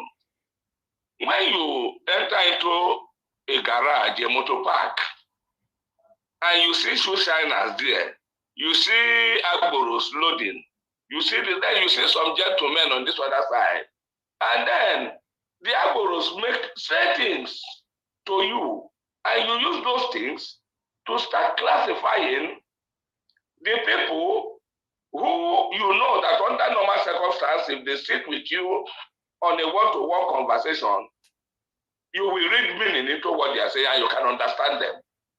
It doesn't make sense. You don't look at what those people say and you say Igbo say. It's not it. Nobody is against him criticizing. But pick, just like for instance, we look at some of the Yorubas who are not following what a new Nigeria wants, and they are clamoring for Agbado. And today, they are the ones that are crying more. When you say some Yorubas behave, I remember one day I was saying something, but I think I made a mistake and I said Yorubas. You corrected me. I quickly said, well, if I said that, I retrace my steps and this is what I'm saying. He should be able to understand who are the people telling him those things. Not all the things he hears from all these boys that he should count to make any sense to him. For instance, let me say this, saying those are Igbos. Anybody that says that means that person doesn't know history. You cannot count those as Igbos. But if they are talking of people from the South, there are certain histories behind what some of them probably had somewhere and without any concrete, understanding of those things, they just start talking. Now, for instance, I mentioned someday, if you remember, on one of your telecasts, that when I was telling you, I said, Biafra, during the war, the creation of states, these states now that form Niger Delta, beside Edo, they were all of the eastern region. And then, that notwithstanding, one cannot look at it and you say, yeah, I can be an Igbo man somewhere else. Look at Wike, for instance, see his behavior. Those days, I don't want to go into history. There's a way, in those days, years past, the story we had from the forefathers of how the Igbos deal with situations. In Igbo land, people, they don't have kings truly, but the heads of families, heads of clans, and all the rest of them, they sit down under trees, they hold meetings. If you're a bad person in the community, they chase you away. They chase you away. Some people, they will, cover them with masquerade and send them into the court, and they will not return again. There are, Mr. Niger Watch, I wouldn't want to start saying this over this thing. I just want to, I would have loved, if I have Oraka's number, I could call him and give him a few information that he should go and investigate, so that he will know when genuine people are talking to him and when people who don't have pedigree are talking. I will stop it at this. Thank you, God bless you. Continue with what you are doing. Please don't relent. And don't let the Biafra IPOP thing create problem for your platform. If they start saying things that don't make sense, please close the day and go away. Okay, Open another day for people to make sense. Thank God you, bless sir. you. God bless you too, sir. Thank you very much. Yes, sir. All right, let me take another call, guys. Love of God is my strength. Good evening to you, madam. Thanks for calling in. Talk to us. Talk to us, ma'am. Can you hear me? Yes, we can hear you. Thank you very much. Good evening to you. Oh, thank you. Thank you. Good evening. Yeah, first and foremost, I would like to apologize for yesterday. I'm not that kind of person. What happened? Person. Yeah, because I cursed one pastor. I said stupid and it's wrong. I shouldn't do that. Oh, I'm apologizing for I can't even remember I'm that. apologizing. That's not who I am anyway. All right, that's fine. Because this Nigeria problem, when it comes on you, if you are not careful, you misbehave. And that might not be your character. So I'm really, really sorry. Please, I'm sorry. No problem. I want to talk about Tinubu in Dubai. You see, I'm so surprised. Nigeria, they should be ashamed of themselves. I know some Nigeria who are in Dubai and who are hiding from the government.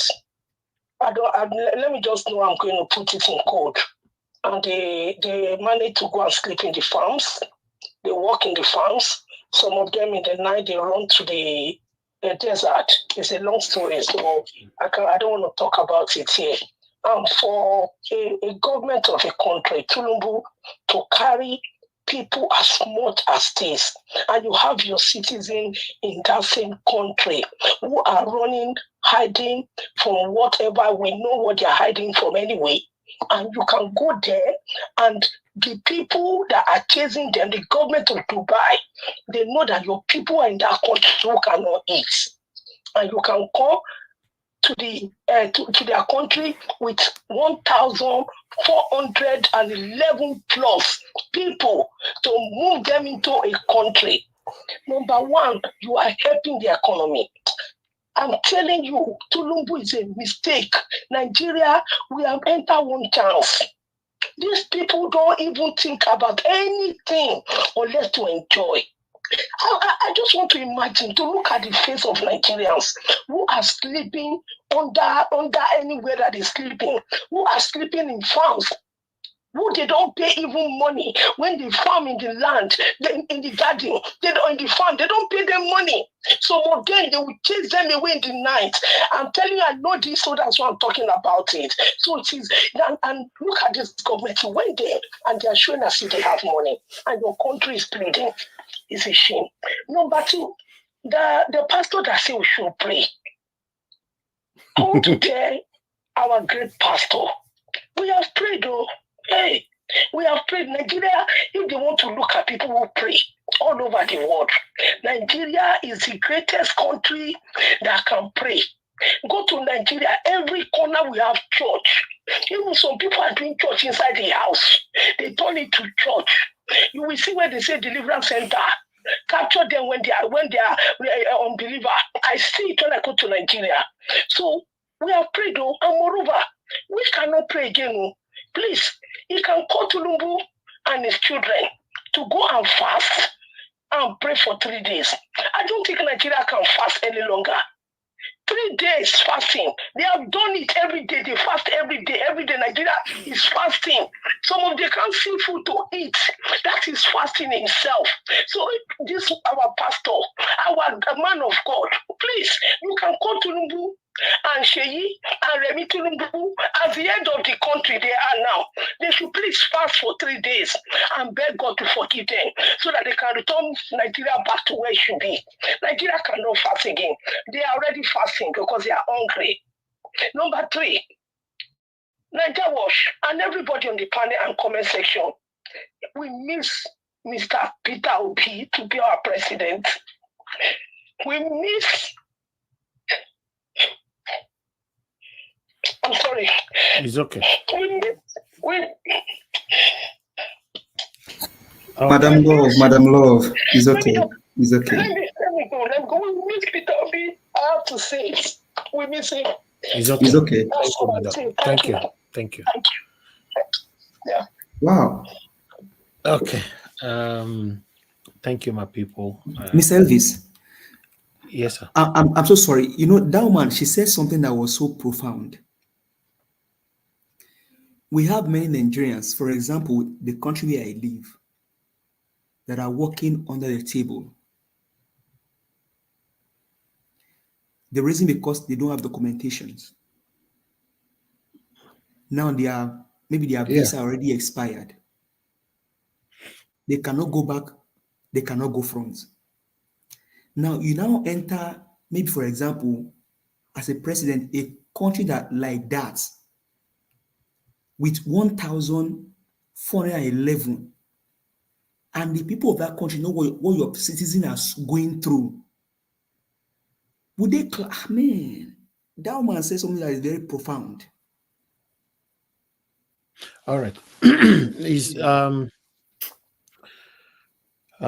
Madam Love of God is my strength. Your submission was very, very touchy. I understand. I really do. This is a woman that lives in one of the best countries in the world. For her to speak or express herself that way, it shows that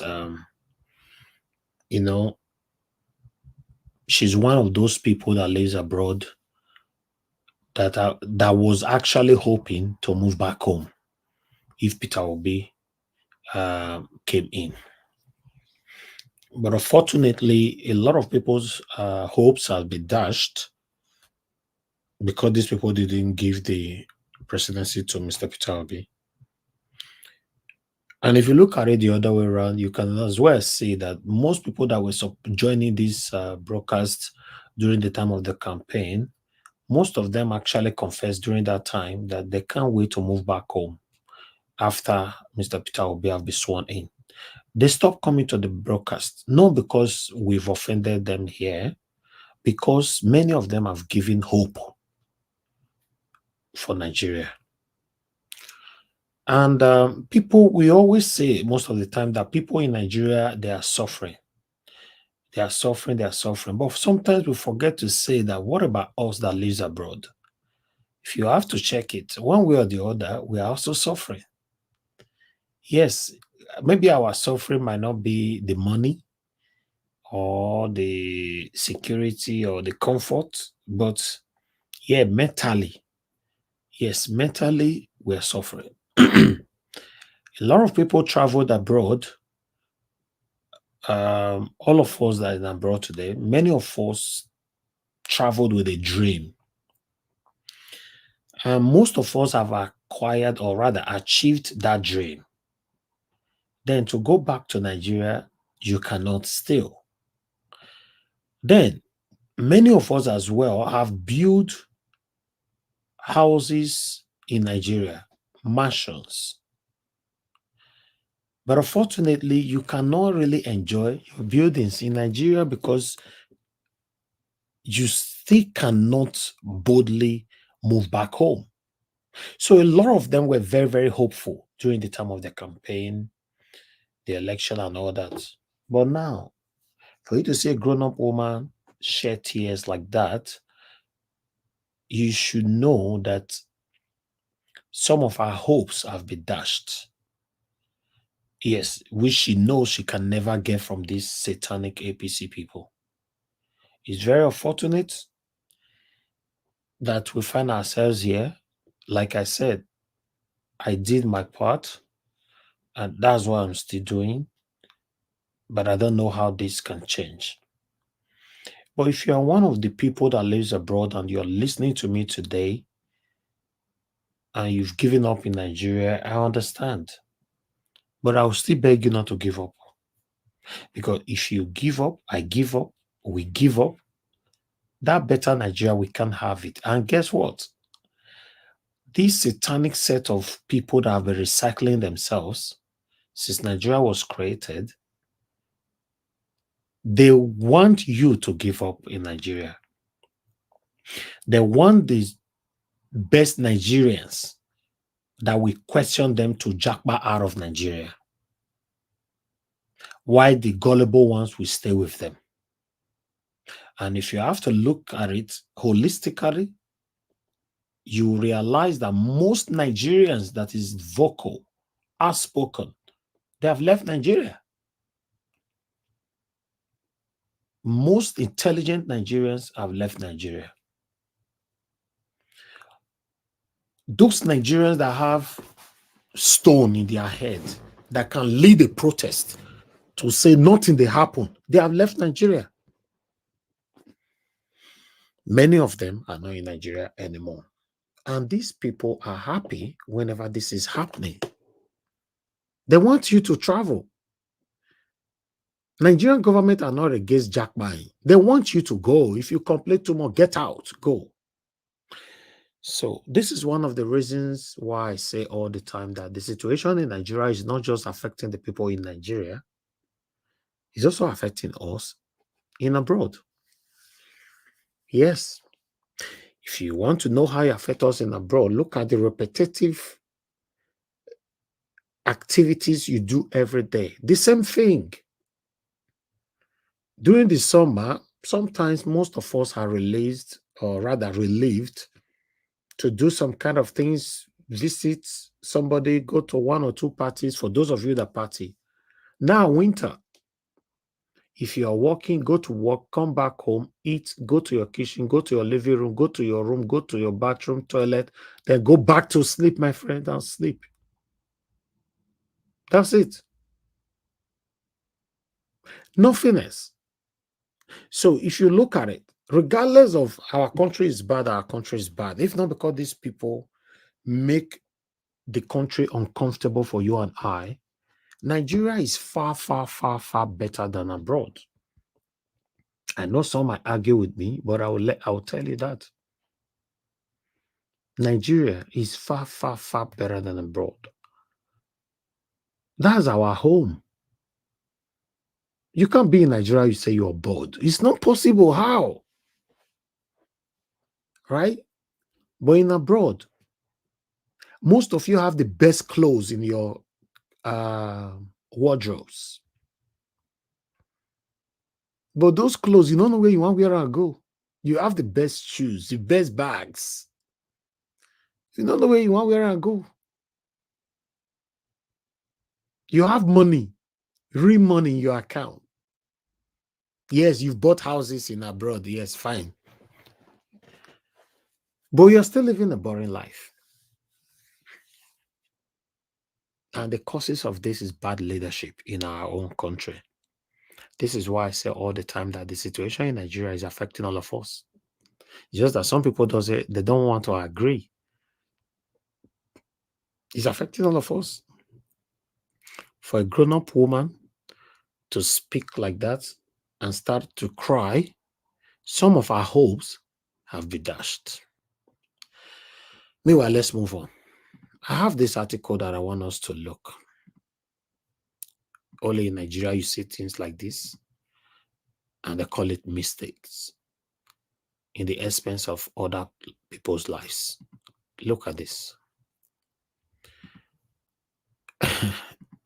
If this was not shocking, I don't know what it go shock you again. Nigerian army admit mistakenly dropping bombs on Kaduna villages from combat drones, killing 126 civilians. 126 people died and many properties destroyed.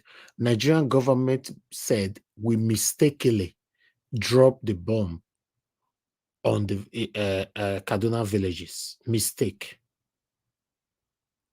You see, I don't know. I don't know how to talk about this country anymore because I believe I've said it all. Yeah. The Nigerian army on Monday accepted responsibility for a series of bombing that pummeled villages in Kaduna, leaving scores of civilians dead as part of a protracted operation targeting armed bandits along the country's western flank. You see on the top of that, many residents of the Tundonbiri village in the Igabi local government area were killed in the air raid, with several others injured on Sunday night in what an army chief told state officials was an error. Meanwhile, if we come here, they admitted, remember the country we came from. Let me highlight it. The last information we received gave us 126 bodies. So I'll leave you there. Now, long this year, I'm not interested to read anything. But now, if they are saying 126 people died, and you and I know the country we came from, that when it comes to statistics, in terms of things like this, you will never get the truth from Nigerian government. Yeah, you will never. Remember Buhari's administration? Almost at the end of his administration, if people come and say about 60,000 Nigerians died during Buhari administration. Amnesty International said that more than 2 million or so Nigerians died in Buhari's administration. So just look the margins where they remove. So if they tell you now that 126 civilians died, just walk the mass by yourself. You know, it will concern many people right now because your family member not inside there and all that. I'm not interested and all. And I'm not interested. I'm not interested. I make all of us do where we did today. For UK, all the citizens are interested in anything that is happening in their country. Only you go to do something for your outside. Your neighbor go to use style they watch you from their window. You don't go know. Though they spy on you secretly. Everybody are very, very alert. They want to be sure what is happening around them. It's only in Nigeria you see this was not concern me.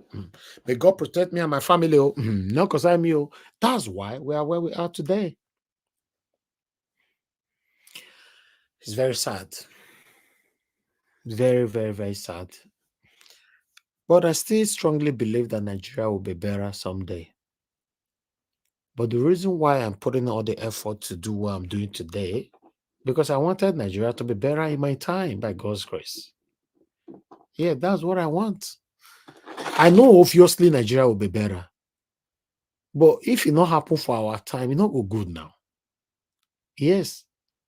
Remember some people 40 years ago, they could not achieve it. I pray God give us all long life, good health, and Nigeria should be better in our time. I love my country. I'm a Nigerian. I'm a proud Nigerian.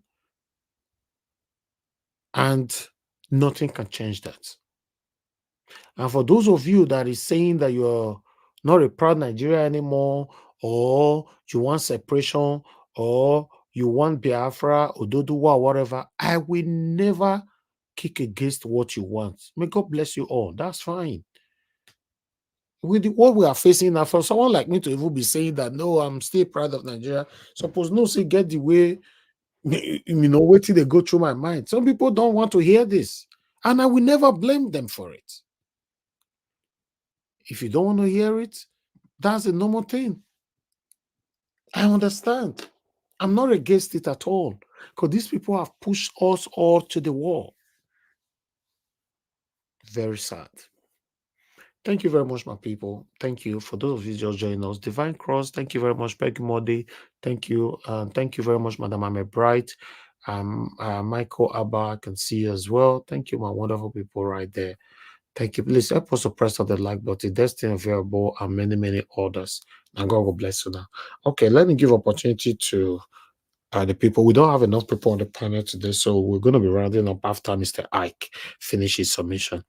Mr. Ike, it's good to have you on the panel, sir. Good evening to you, sir. Please, I'd like you to talk to us so that we can do the final round and round up. Thank you, sir. God bless you, my brother Elvis. How are you, my brother? I'm very fine, sir. Thank you. Good to have you here. Yes, it has been a while, my brother. But God is good. I follow every day and want to thank you and pray that God will continue to strengthen you.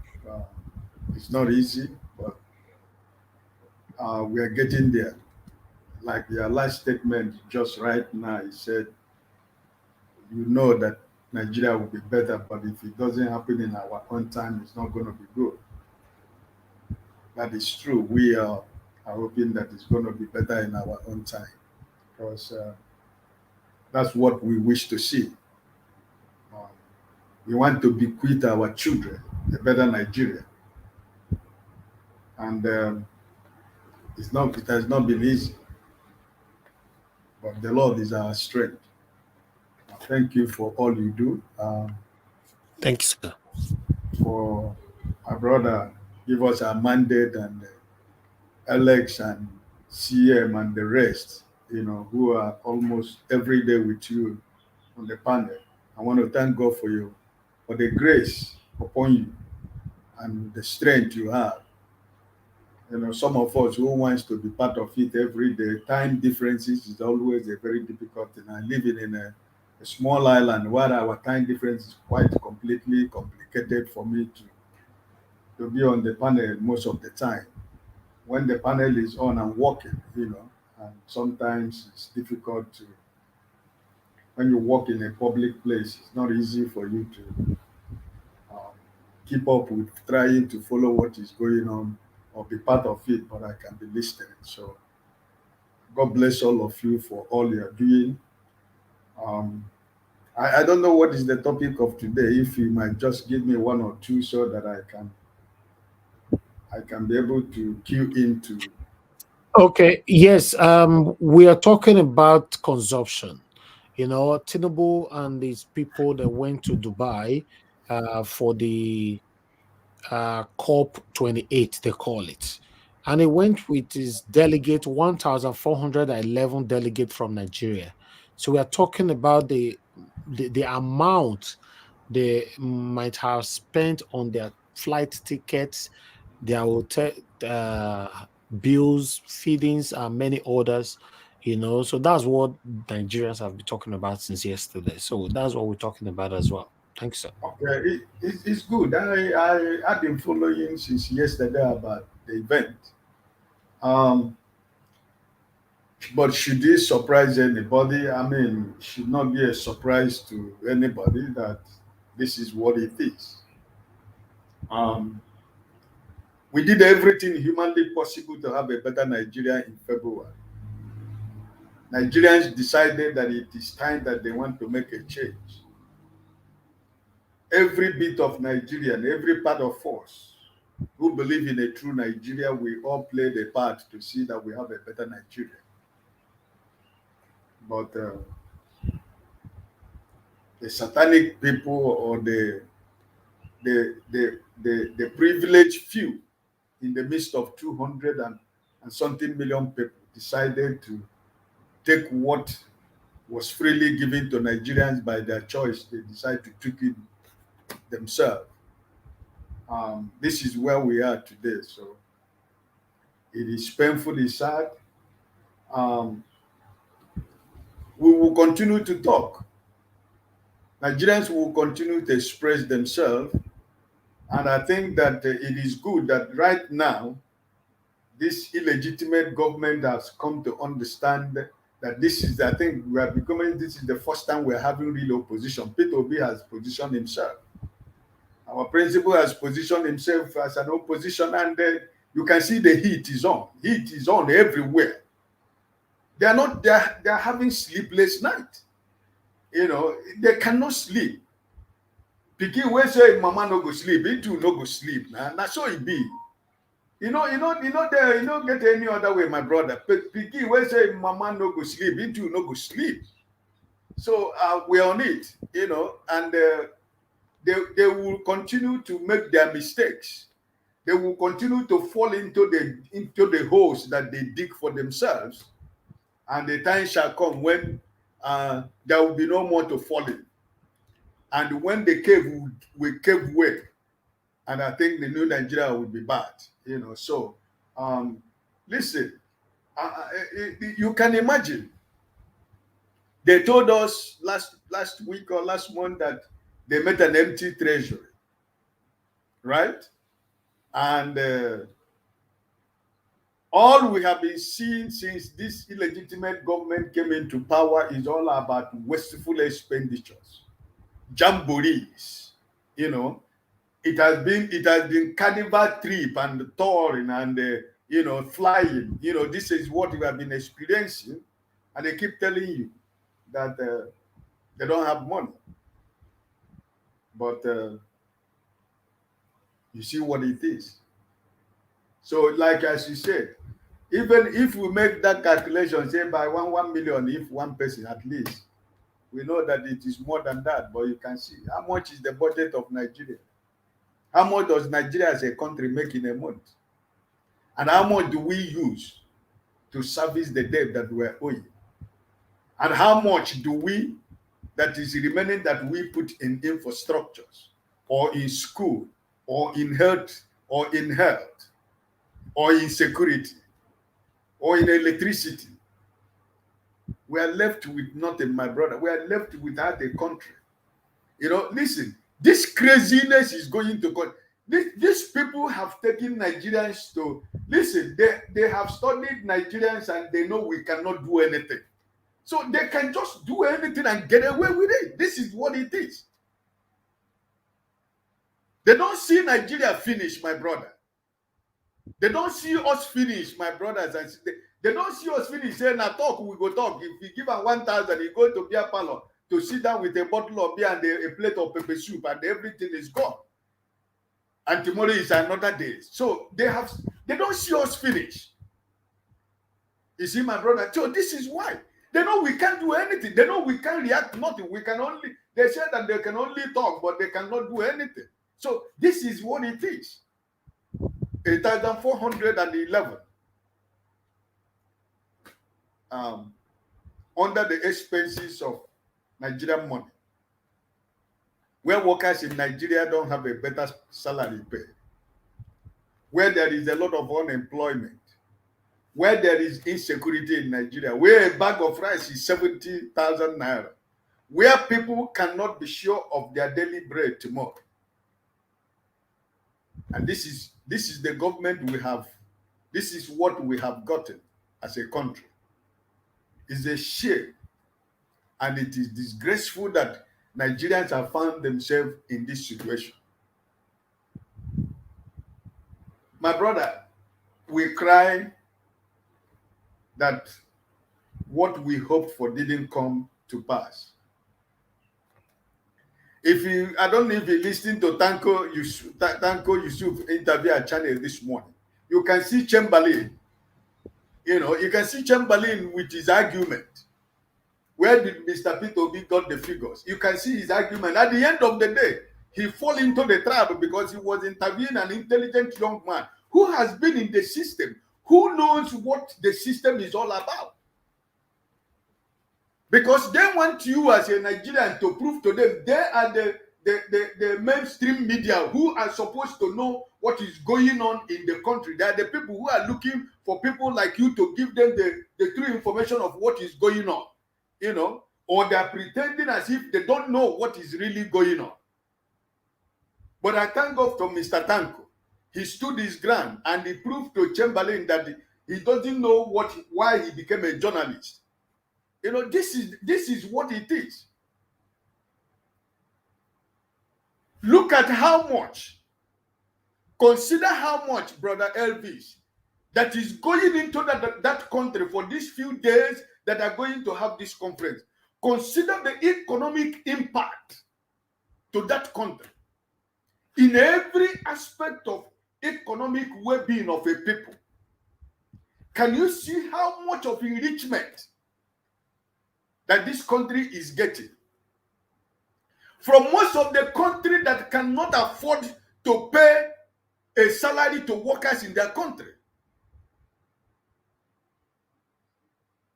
From most impoverished and poor countries of the world who cannot take care of their citizens. But the money that they have, they decided to go and dump it in a country that doesn't deserve more, in a country that doesn't need more.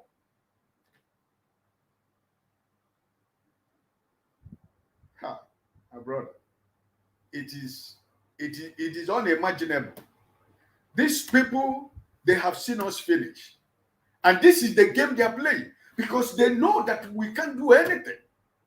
You know, this man has become an emperor in Nigeria. The people that are supposed to be the people that are making check and balances, where are they? We don't have anyone. Who is going to make the check and balances? Nobody. Is it from the National Assembly? Or is it the old politicians, the people that we are praying and asking God to take away from the political system of Nigeria? Who? Nigerians almost have given up. Nigerians almost are saying, well, every day we wake up, whatever we see, we take. But I don't think that is the spirit. If it is the spirit, I don't think Niger Watch will continue to broadcast Nigeria up to this time after the election. Because of your conviction, because of your belief, you believe that we are still going to have a better Nigeria, which I myself, I believe. No matter how hard, no matter how painful that it can be to me and every other good Nigerians, I am still having confidence that so long as we have people like Mr. Peter Obi in Nigeria today, we are going to have a better Nigeria. But the question is, when and how? Because that is what is it. What our principal is doing now is what he is doing, what he's supposed to be doing. And I think that Nigerians should wake up. Nigerians should wake up. Because thank you. Peter Touch said that everybody wants to go to heaven, but nobody wants to die. And I don't know how you can get to heaven. So it's really sad what our country is going through. But just for the fact that these people have seen us finish, we can't do anything. They can do whatever they want to do and get away with it. But I sent you something in private, WhatsApp to you. Maybe you'll see it later. I believe that it was a message I did yesterday in the church. It is whatever a man sows is going to reap. You know, so I'm not what is going on in Nigeria. It doesn't call for any fun for a Nigerian, but it's painful.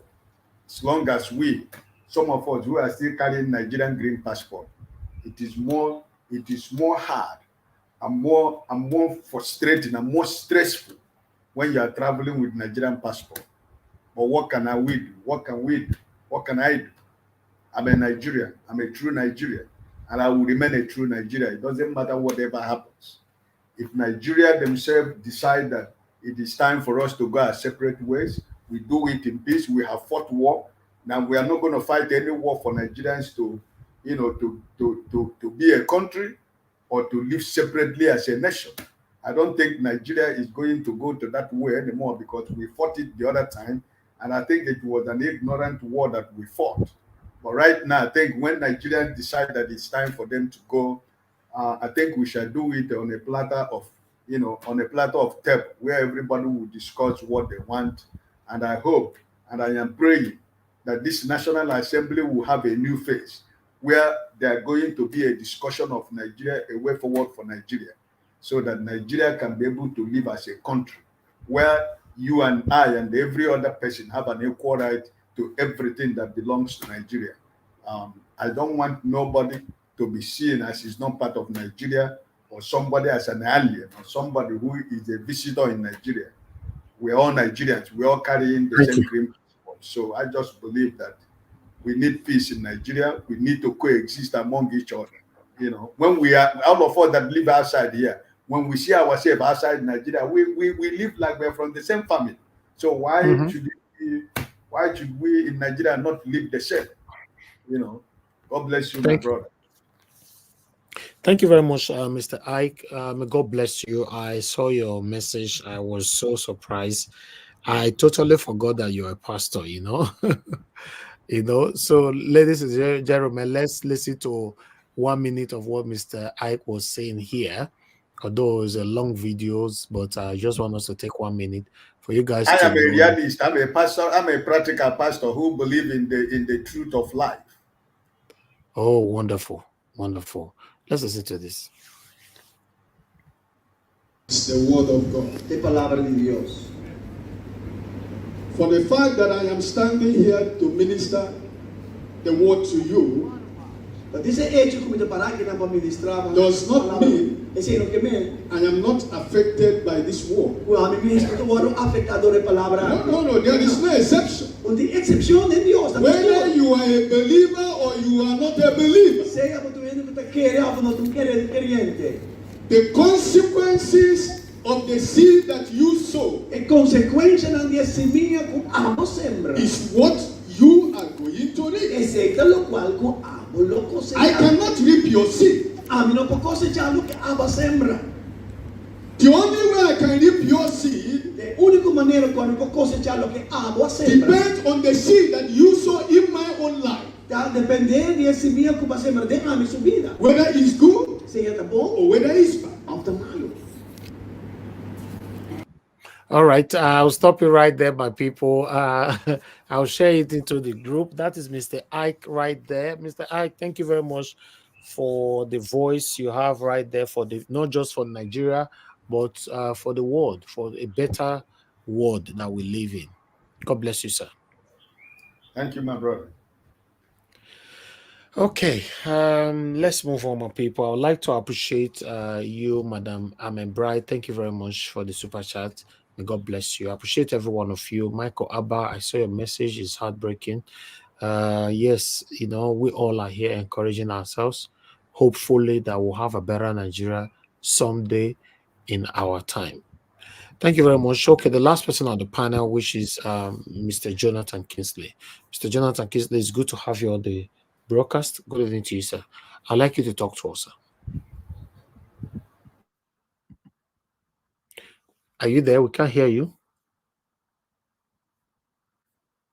Okay, Mr. Jonathan Kingsley, you have issue with your mic. We can't hear you. Although you're muted, we still cannot hear you.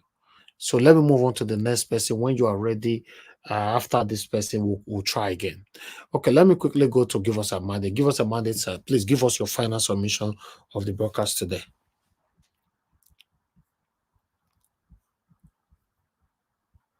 Give us a mandate. You are not available as well. Okay, let me go to Mr. Chuksobibweze. Mr. Chuksobibweze, if you are there, give us your final submission, sir. Thank you. Where is everybody? I mean, people not the hear. No, when they hear you, I beg you, pass me. At least it's better because when people, when people keep somebody silent, they are not beginning to think, am I the one having the issue? Please hold on. Thank you very much, sir, for calling back again. Please talk to us. Sorry, Mr. Nigawatch.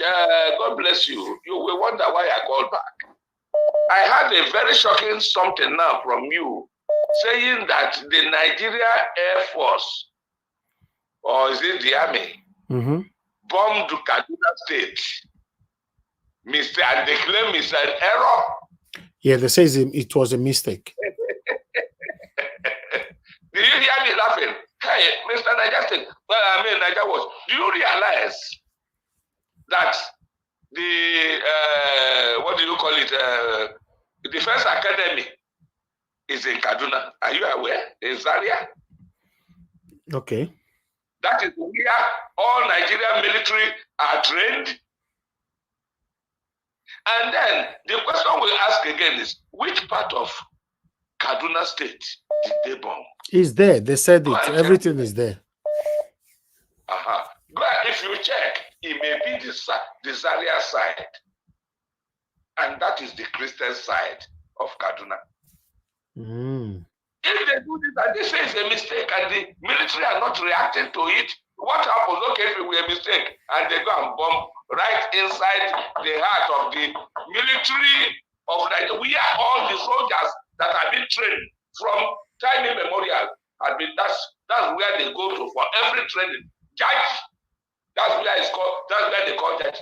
You know, and they are saying it's a mistake, Mr. Nagawat. If you hear that, you tell them they are big liars. They should stop lying to that. If they want to annihilate a group of people, see the roadblocks in Igbo land. What do they want to do? I thank God for what's his name, Mr. Alex. Today I heard him talking. The other day too. You see, the plan is this. They want, like we were talking earlier, they want every person to japa. And as people are japaing, I have said it earlier, that you go around Nigeria, check all the people riding Okada, see the Okada they are riding. All those things are what? These are jihadists they have brought into Nigeria. And at the appointed time, they want Fulanis to take over the southeast. And most possibly, some of the North Central, where they believe. Thank you, sir. People are stubborn. Thank you, sir. God bless you. God bless you. In fact, my head just picked fire. Okay. God bless you. Thank you, sir. Thank you so much. Oh, so sad. I've already caught it. Very sad. Anyway, I have Madam Deborah with us. Madam Deborah, can you hear me, ma? Yeah, good evening, sir. Good evening, everyone. Good evening to you, ma. Please talk to us. Mr. Niger Watch and every other person that is watching. Honestly, it's very, very depressing, everything that is going on in Nigeria. It's very, very heartbreaking, especially the last article that you just read about the incident in Kaduna. I'm really concerned. I don't really know what will happen in that country, that people will say, yes, this is the limit, or this is when we have had enough. That issues like this will happen and everywhere is going to be quiet. You don't hear people making noise. You don't hear it on social media. You don't hear people aggrievted. That a large number of people like this can be taken away, and the military will just put out a mere writing to say is a mistake. And yet Nigerians are not asking questions as if it's not human life that is gone. I don't understand. Sometimes I wonder what has happened to people, what has happened to us as a people. This is what I said the last time. When things like you rightly say, something will be happening to another person and people are not concerned. Exactly. So when will it be that they will say, okay, this is enough? I don't understand. It's depressing, it's pathetic, and I don't know the way the country is going. I don't know. And even those people who are quiet, they might feel, oh, it's happening in Kaduna State, or it's not going to affect me. It's only a question of time. But it will come to everyone. It will happen to everyone. So if you see something happening to someone and you turn your back, and you didn't do anything, you are equally as guilty as that person who is committing that atrocity.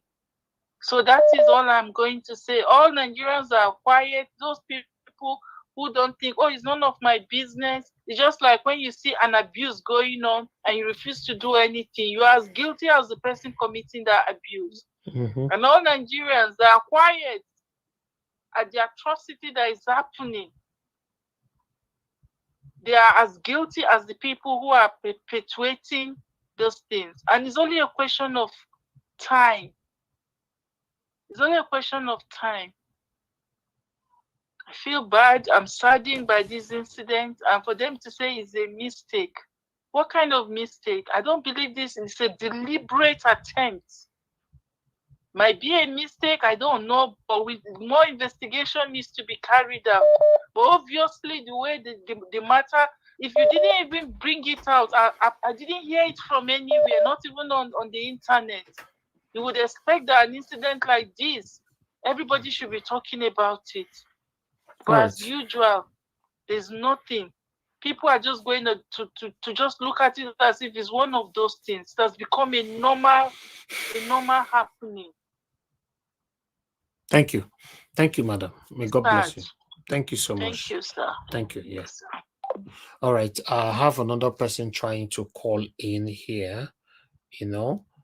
Okay, mashallah. Okay, let me quickly call you back so that we can have a closure of this broadcast. Hello, mashallah, please talk to us if you are there.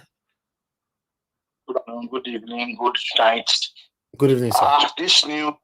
This story of Nigerian Air Force is another story for the birds. It's intentional. In I don't know which year was it, which government was it? They bombed IDP camp, and they said it was a mistake. People died. Nigerian army should be really responsible. Nigerians should come out and start talking.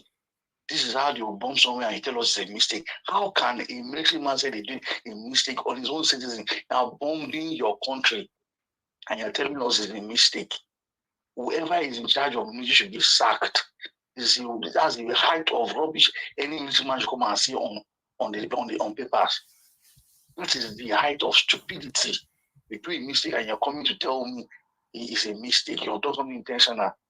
Agbado is enjoying his crew spending money, and his boys are bombing. All right. Do Nigerians know what's happening? A lot will still happen, my brother. A lot will still happen because our silence will make a lot to happen. You know? I don't seem to understand. Except that Nigerians don't know what's happening. You just be in your house and suffering to eat, and somebody's banqueting in Dubai. Thank you. Nigerians, wake up. Thank you. Thank you. Thank you, sir. Yeah. Okay, done with Hello, calls. Mr. Elvis. Can you hear me now, Mr. Elvis? Yes. Okay, Mr. Jonathan, I can hear you now. Wonderful. I wanted to go on closure right now. Okay, talk to us, Mr. Jonathan. Good evening to you. Yeah, sorry about that. It was my mic. Okay. Sorry about that. Thank you. Yeah, thanks very much, Mr. Elvis. Thanks to everyone, to all the panelists and over there. Thanks to everyone. I really appreciate the opportunity. You know, just want to talk about the presentation of today. It's just so funny, you know, for me. I see it as the case of Nigeria now is when you just listen to it now, it's just like you don't even know. My sister that spoke earlier, you know, that was so emotional. Sometimes you just want to laugh. And as a matter of fact, the whole thing is just a comedy, even though it's a serious matter. You just laugh. You don't even know where to start. You don't know where to start from. The issue of that country. You know, you don't know where to start from at all. That's a country where what happened is not just wasteful. It's not just a wasteful expenditure of the country's resources. To me, it is criminal. It is criminal. It is a wasteful criminal expenditure. and the relevant House or Senate, if we have any, because for me, I don't think we have, but if they are still there, I'm talking about the real legislative body. This is the kind of matters that they take up themselves, and the relevant committee act on this. If this is not wasteful, not just wasteful, but criminal in itself. This is a government that said the treasury, they met an empty treasury. Empty treasury, 15 billion to build the VP residence. Almost 1,500 delegates to a summit that brings zero immediate or short-term gains to Nigerians. 1 billion few months ago, $1 million few months ago to attend the UN Assembly in New York. Almost 160 million naira each to House Rep and Senators for SUV vehicles. And yet, it is empty. Yet, the treasury is empty. Who is fooling who here?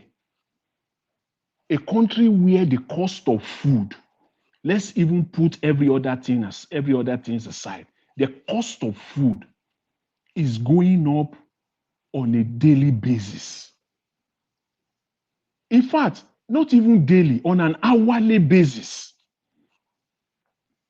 Hourly basis. A family friend was just telling me yesterday he ordered for some materials, he deposited the money in the morning for them to deliver it some few hours later. He didn't see them. And then he had to rush to the place before they close around 4 p.m. They said, sir, the price has changed. We're sorry. We have to give you the money back. That is Nigeria for you. The price has changed. Now they are asking him now to add almost 2 million naira to get this equipment. These are building related stuff. This is Nigeria for you on an hourly basis. But let's even leave that. The cost of food is going up, skyrocketing on an hourly, on a daily basis. Can these people come out and tell Nigerians how many farmers they have upgraded in the last 3-4 months? Let those farmers, let them come out. Even if it is one, let that farmer or farmers, let them come out and say, I have been upgraded. My equipment has been upgraded. I have received upgraded equipment so that my produce will increase by 10, 20, 50% during the next harvest period. Let that farmer comes out and tell us, one or few farmers. They didn't see that. Do you know what $1 million will do to farmers in Nigeria? The kind of production it will bring to farming, to the agricultural sector, and the resultant food that will come into the market. These people are just clueless. This singular act of criminal wastefulness is a clue. It just tells us that these people are just clueless. Basically, they just added $1 million to the Dubai economy. You just go there on a Paris spree and just added $1 million to the economy. What are you doing in Nigeria that will bring people to Nigeria? What have you done in the last quarter, the last 3 months, the last quarter of the fiscal year? What have you done that you can say, okay, we need to bring people to Nigeria? Let the world come and see what you have. That's how you bring investment. That's how country develops. It is when you have things that you are proud of, that you can present, that are presentable. You invite the world to come. By my last count, there are at least more than 7,000 annual international conferences globally every year. Relevant one, substantial one, more than 7,000 international global conferences and summits every year. How many is Nigeria involved in? Who are you bringing to Nigeria? How are you showcasing Nigeria? You don't go out to go and show yourself. You bring people in. Come and see what I have. Dubai is so proud. They bring people in. Do you know the amount of money that they will bring into that economy?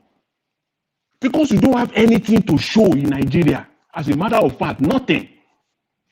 Where do you want to take people to? Is it Samfara? What do you want to go and show people in Samfara?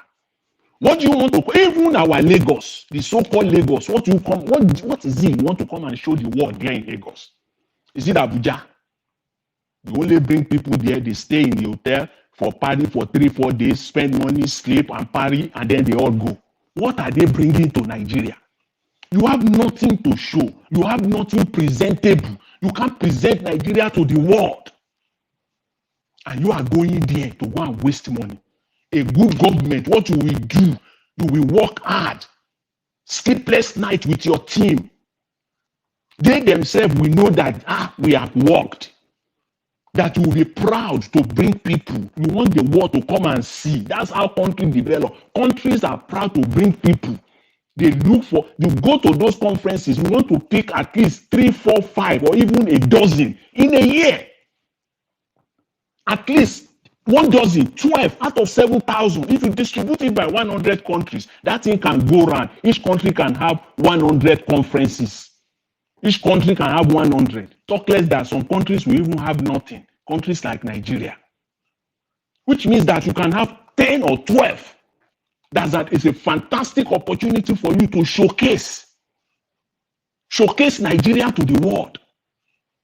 But you can't do that because there is nothing. You are looting the money away. You are doing nothing. You are only eating the money. You have nothing to show the world. What do you want to show the world that Nigeria has to offer? Nothing.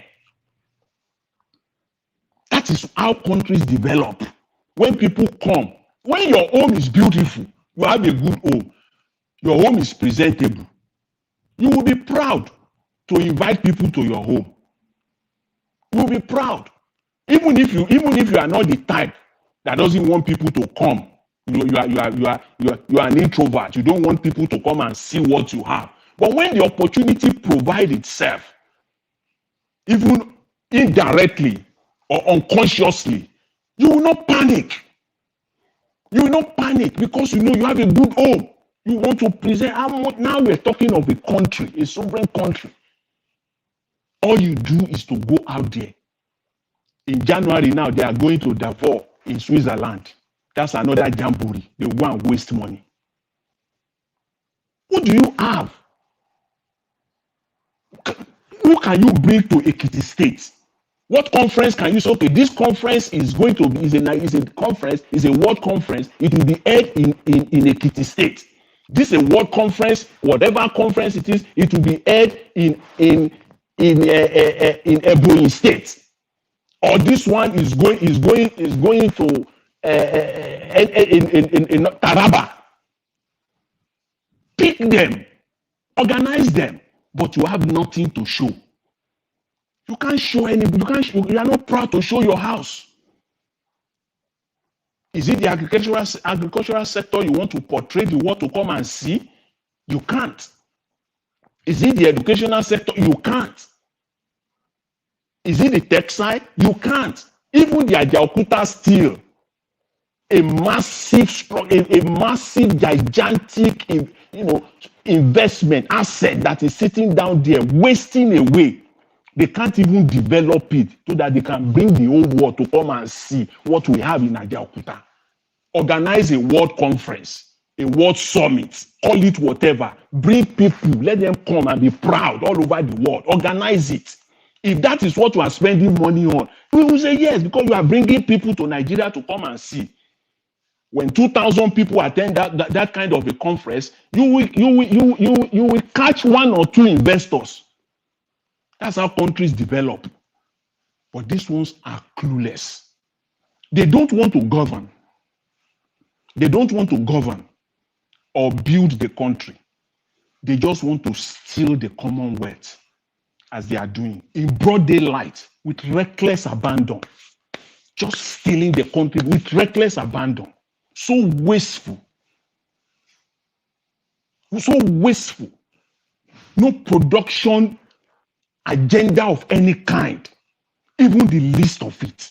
They should be ashamed of themselves in this age and time.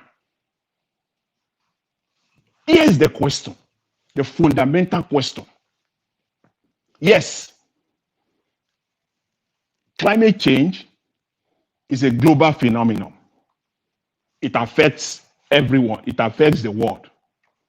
But let them come and tell us what is that benefit now at this critical stage of Nigeria? What gain or gains attending this summit? What immediate gain or short-term gain that attending this summit that is greater than the immediate needs of Nigeria? Tell me that gain. Nigerian government, highlight it. Hold a press conference that we are attending this summit because there is a gain, immediate gain to the Nigerian people, to the Nigerian economy that is greater than the immediate and short-term gain of an average Nigeria at this moment, at this critical time. Did they actually sit down and ask themselves that question before they went on this wasteful criminal expenditure? They didn't. Because that is what a government will do. You will look at it. What are we going to get? Yes, it is good. Climate change, yes, it's for the future. But what are we going to get out of it now? What is in it for Nigeria? Nigeria, are you people dumb? What is in it for Nigeria now, today? And what is in it for my people, Nigeria, in the next 6 months, in the next 9 months? If you cannot give yourself a convincing answer, that project, you strike it. Not at this time. That is how government, reach decisions. They don't just blink. They just check. Every conferences, they just check because it's an avenue to collect ESTA code. The minimum ESTA code is it $800 or $900 per day? And they will go there for 1 week, for 10 days. They will come back home with $10,000. It's a question of how many of that can I go in a year? How many of that can I go during the 4-year period that they will continue their criminality? Some of them will have amassed $2 million attending conferences alone, minus their salary, minus hotel accommodation and airline tickets. They will collect the ESTA code. That's all they are after. This is crazy. This is crazy. Talking of investment, bringing investment to Nigeria. I can't emphasize that enough. It is not going out. Please, if you are there, please don't are you people, you call yourself government and you are all educated and you know this fact. Most of you are educated and you are there. It is not going outside that bring investors. It is investors. You have to develop yourself to a certain level that you will be proud to bring them in. In fact, we bring them in and say their hotel is paid. They will stay in Nigeria for 3-4 days. Everything is paid. Just come and see. Because you are proud to show yourself. Just come and see. Certain delegates, once they land, you have a standard protocol system. They will take care of them. They will do everything because you want to showcase. Is it the land that we have, agricultural land that we have, that you want to showcase? But they have not been able to put this together. They don't even think about it. They are clueless. When we say they are clueless, the word clueless is huge.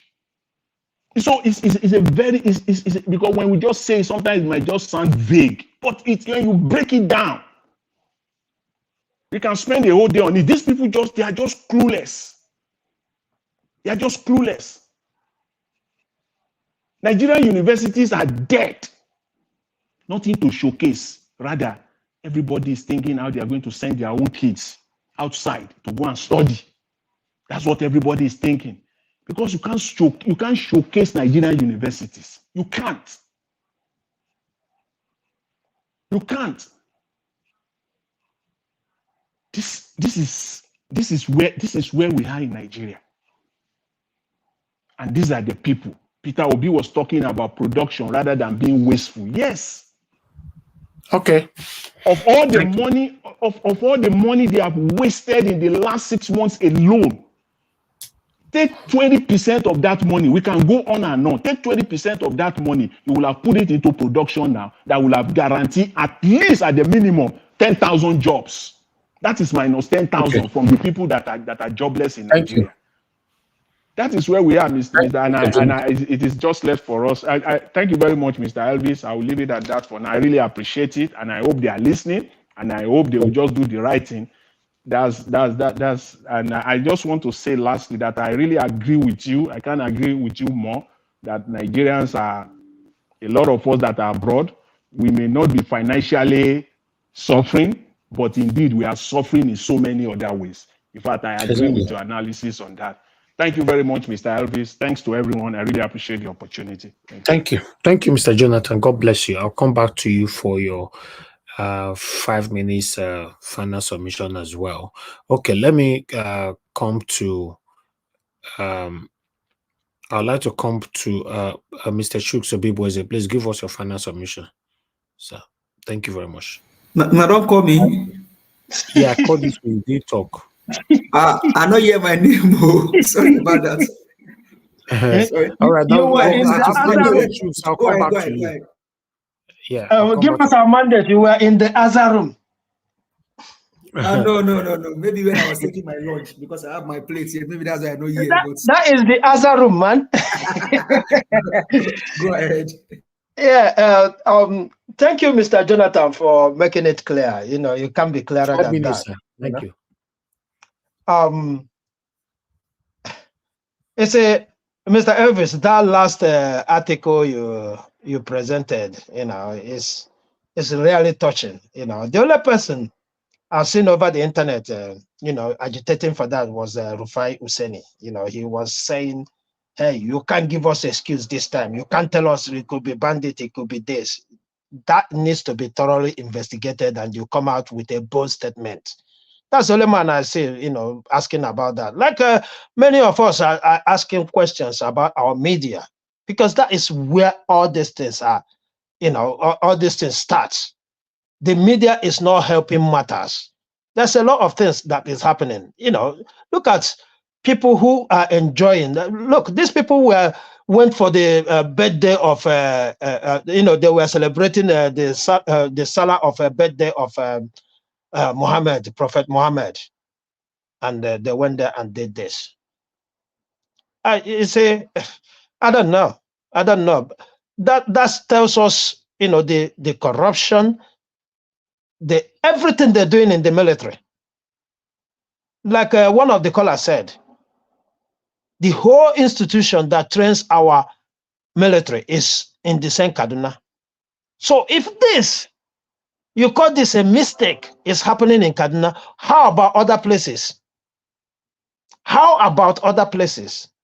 And this is why we said, you know, if you see it, if you hear it, and you keep quiet, I'm sorry, one day it's going to get to every one of us. I keep emphasizing this on this very platform. I cannot stop saying that, because that is exactly what it is. One day, it will reach us. I mean, like one of the lady caller said, this happened and nobody is shouting, nobody is, you know, questioning. You know why? Because it doesn't affect us until it affects us. And like I always say, Nigeria is the way it is because every child born into this situation, we think this is normal life. Because he wouldn't have had any other, what is it called, any other life. So, you know, buying is not a new thing to us. Let one person disappear here. I use the word disappear intentionally. Everybody It's not just the security, it's not just the police or the army or whoever. Everybody will be shouting, crying, asking questions. And until that question is answered, they're not going to rest. But like we've seen, even if we made it to the media, after one day, that is the end. Is this the first time we had this? No, it's not the first time. So the issue here is when people continue to keep silent, what will happen? I mean, things like this happening, it's likely, and it will continue. And there's nothing anybody can do about it. Once it starts happening and everybody keep quiet, until it gets to us, then we cry. The next day we move on. We cannot continue like this. We cannot as a people. And the more we continue like this, the more we get used to it. And that is it. That's the question there. When are we going to get the country back? Because once we see all these things as normal, getting the country back will not be an easy one for us. Our principal has told us his job now is to stay as an opposition. And what does oppositions do? Oppositions, they point out things that is going wrong with the country. And the citizen helps in making sure that those things are done right. Because if it is not done right, forget about the case of Nigeria, the next this thing, you will not come in there. But that is a different thing with Nigeria. So I'm asking all Nigerians, the more you keep quiet, the more these things get hard. I am saying this, Mr. Elvis, I don't know what to say again because Nigeria, just like that lady that called, I felt her when she was talking because it's the same thing across board. Everybody who wants Nigeria to be good, it touches you emotionally. You can think it doesn't touch you emotionally, but each and every one of us, if you are not emotionally touched, you will not be here talking. You will not be listening to anything pertaining Nigeria. There's some people who don't care. They don't listen to anything concerning Nigeria. Yes, there might be few, but that is what it is. Are you there? Thank you, Mr. Elvis, for the great job you're doing. Thank you, Ogachuks. May God bless you. Thanks for your final submission. Yes, I agree with you. We're in trouble. We're in big trouble in Nigeria, most especially because the way people are silent, it looks like nothing is happening. Yes, it looks like nothing is happening. And I also believe if we all were in Nigeria, there was also one way or the other silenced us. So I believe the advantage that we all are taking right now is because we live outside Nigeria. Mr. Evans, Yes, sir.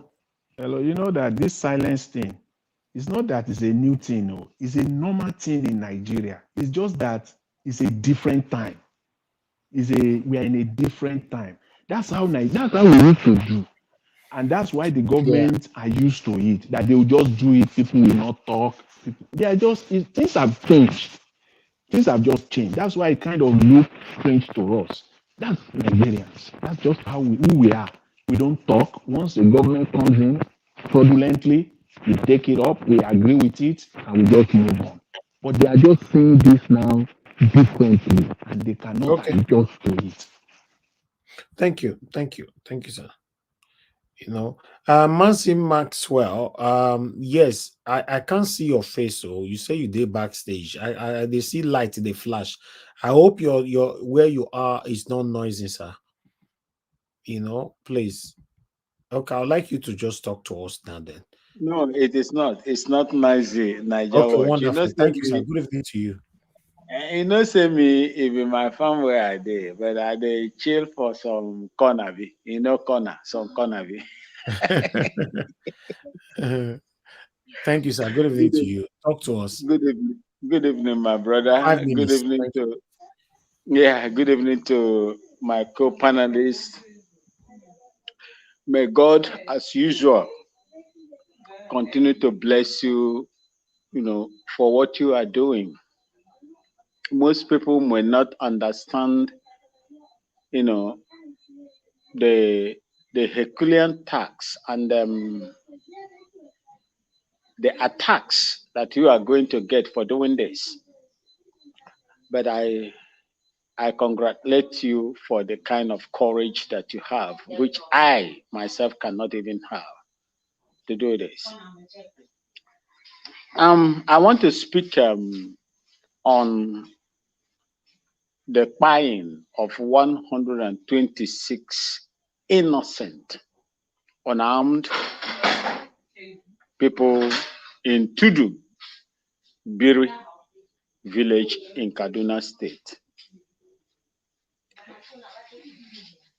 Mr. Niger Watch, so many things have happened in Kaduna and nobody is held accountable for all the killings that has gone in Kaduna State. I served in one mechanized infantry division, which is located in Kaduna, Kawo bus stop, Mando Park area there, along Dalet Barracks, the road that can take you to Zaria and Kano. That was where I served. And when I finished my training in Zaria Depot, I was posted to one mechanized infantry division garrison. Subsequently, I was posted to 3 Brigade Bukavu Barak Kanu, and I was posted to 29 Motorized Infantry Battalion, formerly in Guru Yobe State. When we were prepared to go for Liberia, there was a battalion posting. In the army, they call it battalion posting. They moved us from Nguru back to Kaduna Rebado Cantonment, 81 Barracks, under one mechanized infantry division. Before we now went to Liberia, where I spent 3 years at most, fighting in that country. I do not know the rationale behind the senseless slaughter of innocent people of Nigeria, citizens that are armed. They are unarmed civilians.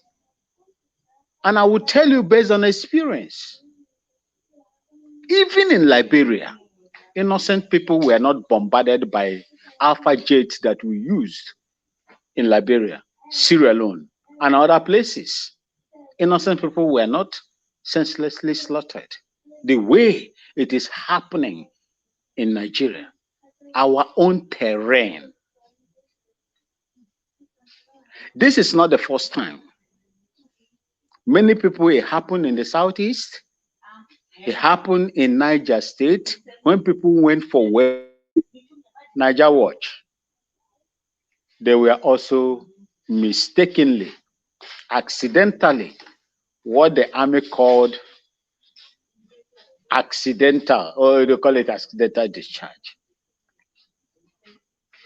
Now, the drone, the compact drone, the Nigerian army is using now, they've acquired, has a very powerful camera, just like the modern jets that they use. It is properly powerful cameras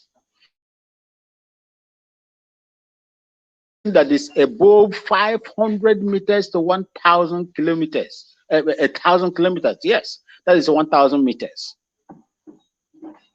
How can you?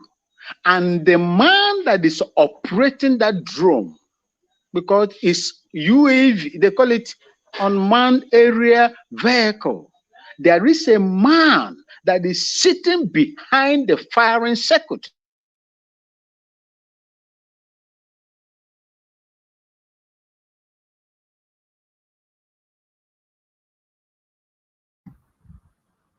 All right, I think we lost you there. Can anybody hear me?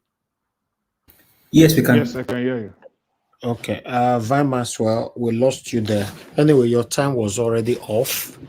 But unfortunately, you can't speak right now. I believe it's your internet. But let me come to give us a mandate, please. Your 5 minutes final submission. Thank you. Thank you very much, Mr. Helvis, for this time. Hopefully, our other panelists, like Mr. Hales, Dr. CM, Black Panther, Madam Rita, Madam Patricia, Niobi, maybe they also went for the COP28. Please, Mona, bring us a Dubai chin chin, I beg. But it's not easy now for everybody to appear every day. You know, it's not, to be honest, it's not easy, my brother. You hear from them tomorrow by God's grace or I next. just make joke of my brother. Should in case they make that flight, may they bring Dubai chin chin. Well, but this what we have on the screen now, it just shows the level at which the country actually has been actually. Nigeria is gone. Honestly, I don't even know if there's anything called Nigeria again. To be honest, I don't know. And like you asking, Nigerians can actually take Nigeria back in 1 hour if they so wish to do. Because I mean, you can use Sri Lanka as an example. Nigerians can take Nigeria back in 1 hour if they so wish to do. But are they ready? That's what I don't know. Now, that man says something that what has happened in Kaduna happened in other parts of the country. I don't know how many people remember OD. OD was done during Obasanjo. They wiped out the entire OD. There's no way, and that man was giving a good analysis that accidental, man, I really don't know. But Kaduna, honestly, somebody needs to be investigated in Kaduna. It is an alienation of a group of people based on either their tribe or their religion or their beliefs. That is what's happening in Kaduna. It is the alienation of people based on their tribe or their religion. And somebody is the one orchestrating this evil. And that person has not been brought to book. Why? It is Nigerian thing. It is Nigerian thing. This army that's supposed to protect the people even come out now with all of this shenanigans that we see happening. They just continue to close their like as if nothing is happening in the country. My heart goes to those people, but justice needs to be served. Whoever is responsible for this, whatever happened, must be investigated. And somebody need to pay for this. Now, going to the what we see in Dubai. Honestly, Madam, love of God is my strength. God will bless you. God bless you. Because you came from an angle where a lot of people will not even think about. Because you have Nigerians in that country that are actually, and this man went there to go expose his own people. And so tomorrow night, if Dubai authority now start deporting Nigerians, they'll say, maybe they did something there. No. The drug baron, the criminal drug baron confirmed is going to be held responsible. But when Nigerians will hold him responsible, I don't know. I don't know when Nigerians will hold this evil government when they hold them responsible. I don't know. But until then, let's continue to do what we can do. Maybe tomorrow Nigerians can eat the street and ask questions. But for me, I will not stop speaking. I'll play my part and continue to do my best. God help Nigeria. God help us all. Hopefully someday we can have a country that we can actually call our own country. Mr. Elvis, thank you very much for the time. I appreciate you.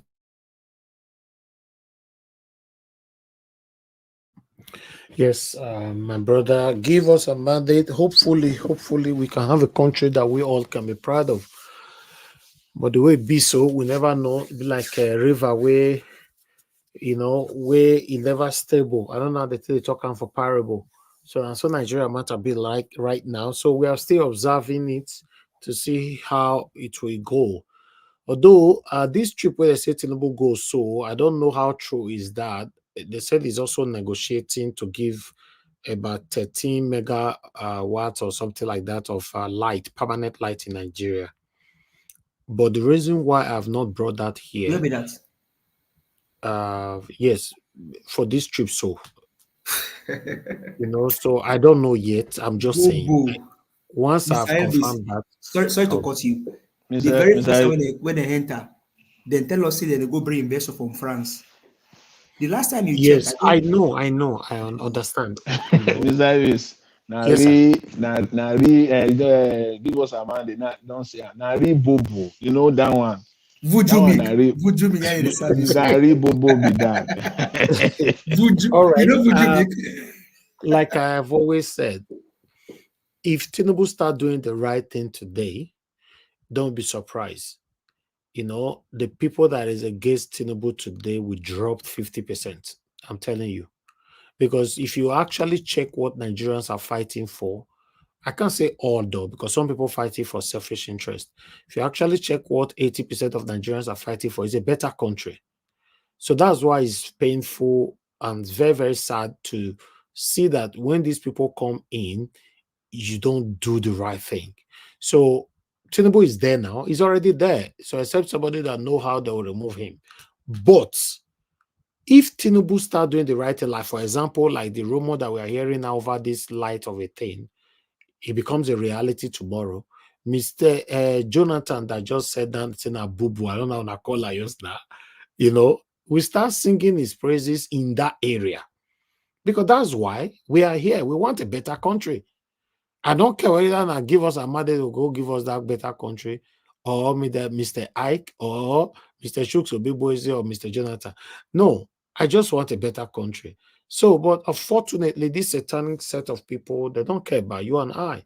But nevertheless, let's see. For me, I don't carry information that I cannot properly verified. Maybe tomorrow we go clear where. Then they will carry a come here. We'll discuss them. Thank you very much, my people. Mr. Jonathan, I beg, give us your final 5 minutes. Thank you. Thank you very much, Mr. Elvis. I really appreciate it. Thanks to everyone. Let me quickly start and where you stopped. Like as you said, even if I know so many people like me, even if I want to give the benefit of doubt, let's just say, without admitting that Mr. Tinubu he really, though he stole the election, fraudulently got himself there, but he really want to do good. Like somebody who is like a repentant soul. I want to do good. It is obvious. The people around him will not make it happen. Mr. Tinubu is just one man. Even if he decides and say, I want to do it, you know what will happen? Before I will say, maybe. Everybody around him, without exception, will have to go.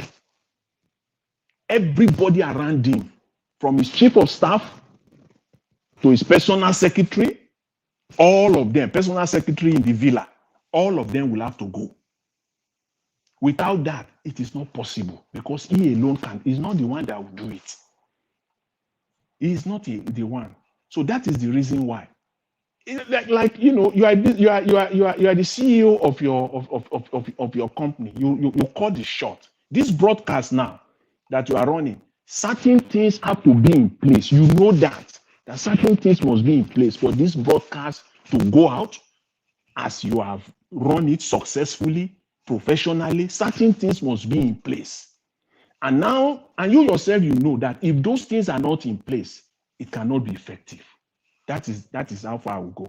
So certain things must be. Even if you say, I want to have this broadcast, you have good intention. I want to do this. I want to get it done the way you want to do it.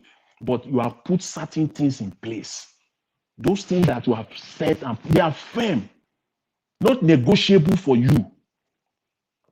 It is those things that is making it happen. And in Nigeria, even if we want to believe this man, this Mr. Tinubu, even if we want to believe him, give him benefit of doubt, certain things must be in order, which as we speak now, they are not. And it is obvious for a blind man. That is for a blind man. Even a baby still in the womb, we know that it cannot be. They can say all they want, all they like. But for me, and I know there are many and millions of Nigerians like me that have the same position. So I'll leave it at that. So Nigeria is not a country. Let me just end by saying that Nigeria is not a country. No matter the level of pretense, how we want to pretend, Nigeria is not a country. Mr. Evie, please give me 2 minutes to just Okay, go ahead. My point. Thank you very much. I appreciate it. Nigeria is not a country, no matter how we want to pretend. Make no mistake about it. If Nigeria is a normal country, we're in a normal climate. What happened now in this last 24, 48 hours in a normal climate? The Nigerian media is an opportunity for them. It's a party. This is their time. They will come out. They want to get every opposition on record, especially the leadership. Every one of them must be on record. So, the Nigerian opposition, all of you, especially the Labour Party or the upcoming political parties, please make no mistake about it. Nigerians now, they are watching. Nigerians are following. We are archiving. We are recording. So don't come 2, 3, 4, 5 years later. If things are normal, everything's in order, what should be the minimum? They are in order, and there will be an election. Don't come and tell us that you are a Mary again, that you are saints, because we know now. Don't think it's like before. If Nigeria is a normal crime, a normal society, what happened in Kaduna, the buying of 126 unarmed innocent Nigerians with the Nigerian army, with the bomb of the Nigerian army? First of all, the defense minister will have resigned by now. In a normal, tell me that country, in a normal country, at least we can close our eyes here now and name at least 50 countries where the defense minister will have resigned.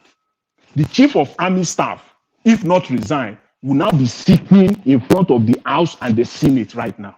The president will be doing nothing. It's enough for the president to fly back wherever he is, anywhere in the world. He will fly back home straight away. 126 people, my people, died. He will be on top of it. All else will roll.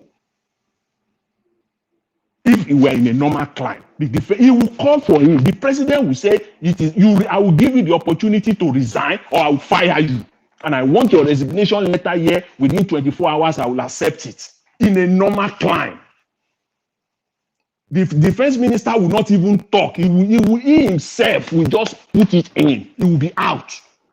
All right. Thank you. Not in a normal climate. So we are not citizens. People have said it. We are not citizens in that country. We can pretend we are not just citizens. We're just a set of people in a geographical location called Nigeria. And when we are ready, when Nigerians are ready, we will create our own country. Thank you very much, Mr. Elvis. I really appreciate it. I appreciate the opportunity. Thanks to everyone. Thank you, Mr. Jonathan. Thank you very much. I appreciate you too. All right, the last one to go is Mr. Ike. Mr. Ike, thank you very much, sir, for your time with us today. Please give us your final submission, 5 minutes, so we can round up the broadcast. Yeah, my brother. May the souls of the innocent civilians in Kaduna rest in peace. Nobody in Nigeria has ever been held accountable. So is it this today is going to start? I don't think so.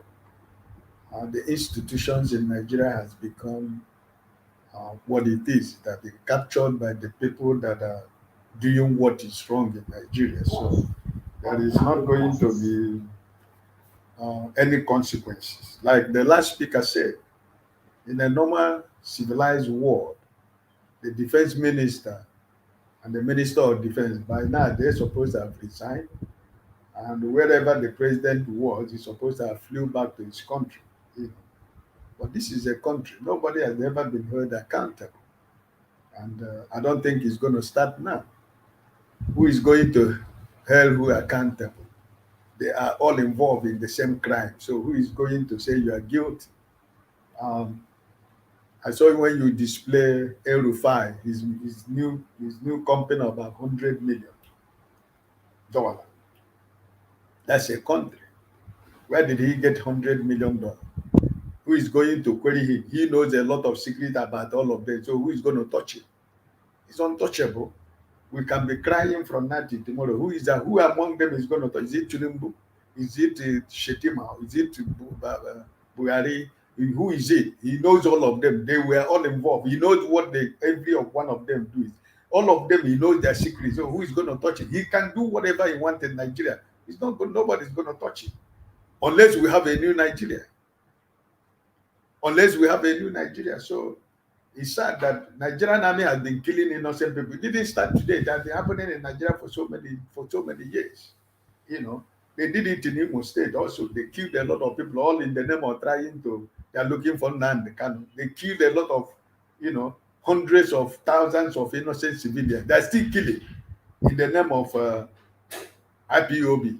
So it's nobody has ever been held accountable, my brother. It's just that's just no country, So it is sad, if somebody like El-Rufai can be advertising, establishing a company of about $100 million,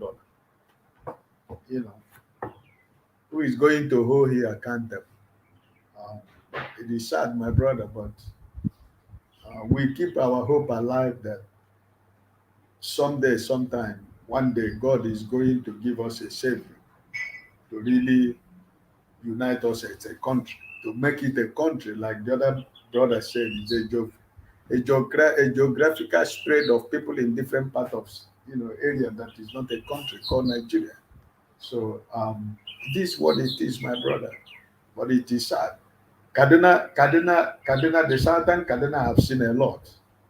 The Christians in southern Kaduna have seen a lot. People in Plateau, Nasarawa, in Benue, in Niger, they have seen a lot. In Taraba, in Gombe. A lot of things is happening we don't even hear, brother Elvis. A lot of atrocities is being committed in Nigeria every single day that we don't even know about. So it is horrible. It's horrible sometimes for you to say you're a Nigerian. It is horrible in the midst of different kinds of people that you go for a function and begin to introduce yourself. You introduce yourself as a Nigerian. Sometimes it's shameful to say that you're a Nigerian. But what are we going to do? Nothing. So we can never lose hope for a better Nigeria. I'm just praying that people will keep people like Mr. Peter Obi and the rest of his type in Nigeria alive, and let them continue to speak and let them continue to say what he's saying, going around as a president, being recognized with respect and humility, speaking like a president of a nation when he's not. So it is what it is. So my brother, I want to thank you for all you do. My last question to you, or my last comment to you, is that I don't know who among the people that already showed their interest in the election governorship, where are you?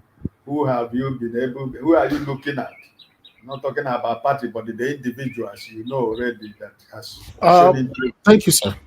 Thank you for your wonderful submission. In terms of Edo State, we don't know. A lot of people are showing interest right now. I'm not sure who is going to become the governor of Edo State, the next governor of Edo State. I'm not supporting anybody. I'm not endorsing anybody. We are still watching. The next governor is Mr. Alex on this platform. Okay. No wahala. Until then, thank you very much, my people. I appreciate every one of you. That would be nice if Mr. Alex can become a governor of those states, where we can question him anytime, anyhow we like. But nevertheless, we are not interested yet. But a lot of people are showing interest. So let's see how it goes. We are here to bring them here, to talk about them, to scrutinize them, to checkmate them. You know, I want to use this opportunity to appreciate every one of you that joined this broadcast today. I appreciate you all. We've come to the end of this broadcast. Those of you that called into the show as well, thank you so much. May God bless you all. Every one of you that joined us on the comment section, starting with Mother of All Mommy Diaspora. Thank you very much, Mommy. Appreciate you. Thank you so much. And I would like to appreciate Michael and Amaro. Thank you very much for the financial support earlier on, and Madam Ame Bright. Thank you so much, my wonderful people. Those of you that have liked, please,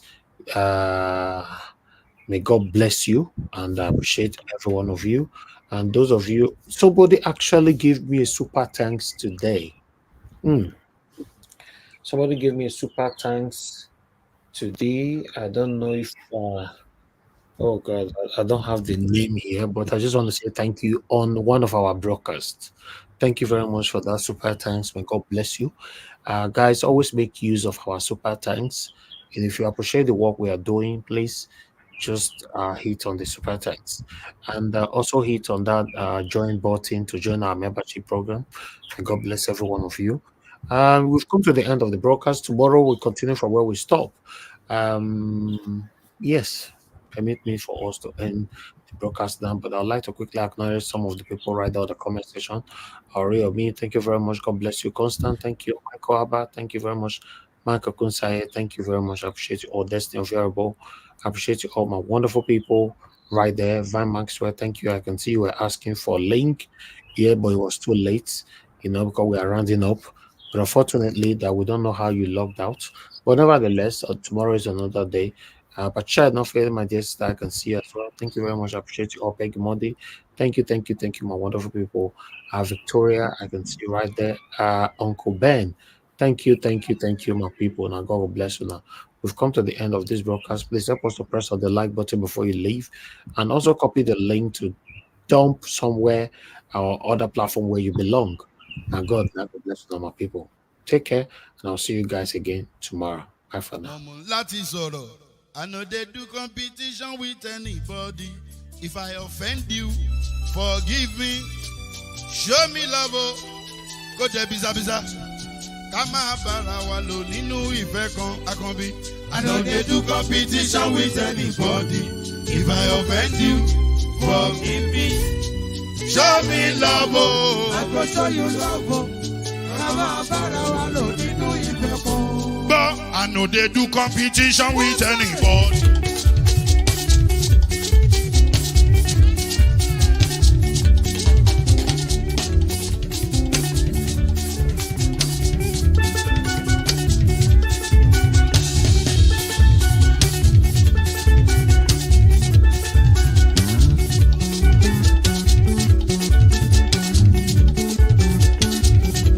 If I offend you, forgive me. Show me love, I go show you love.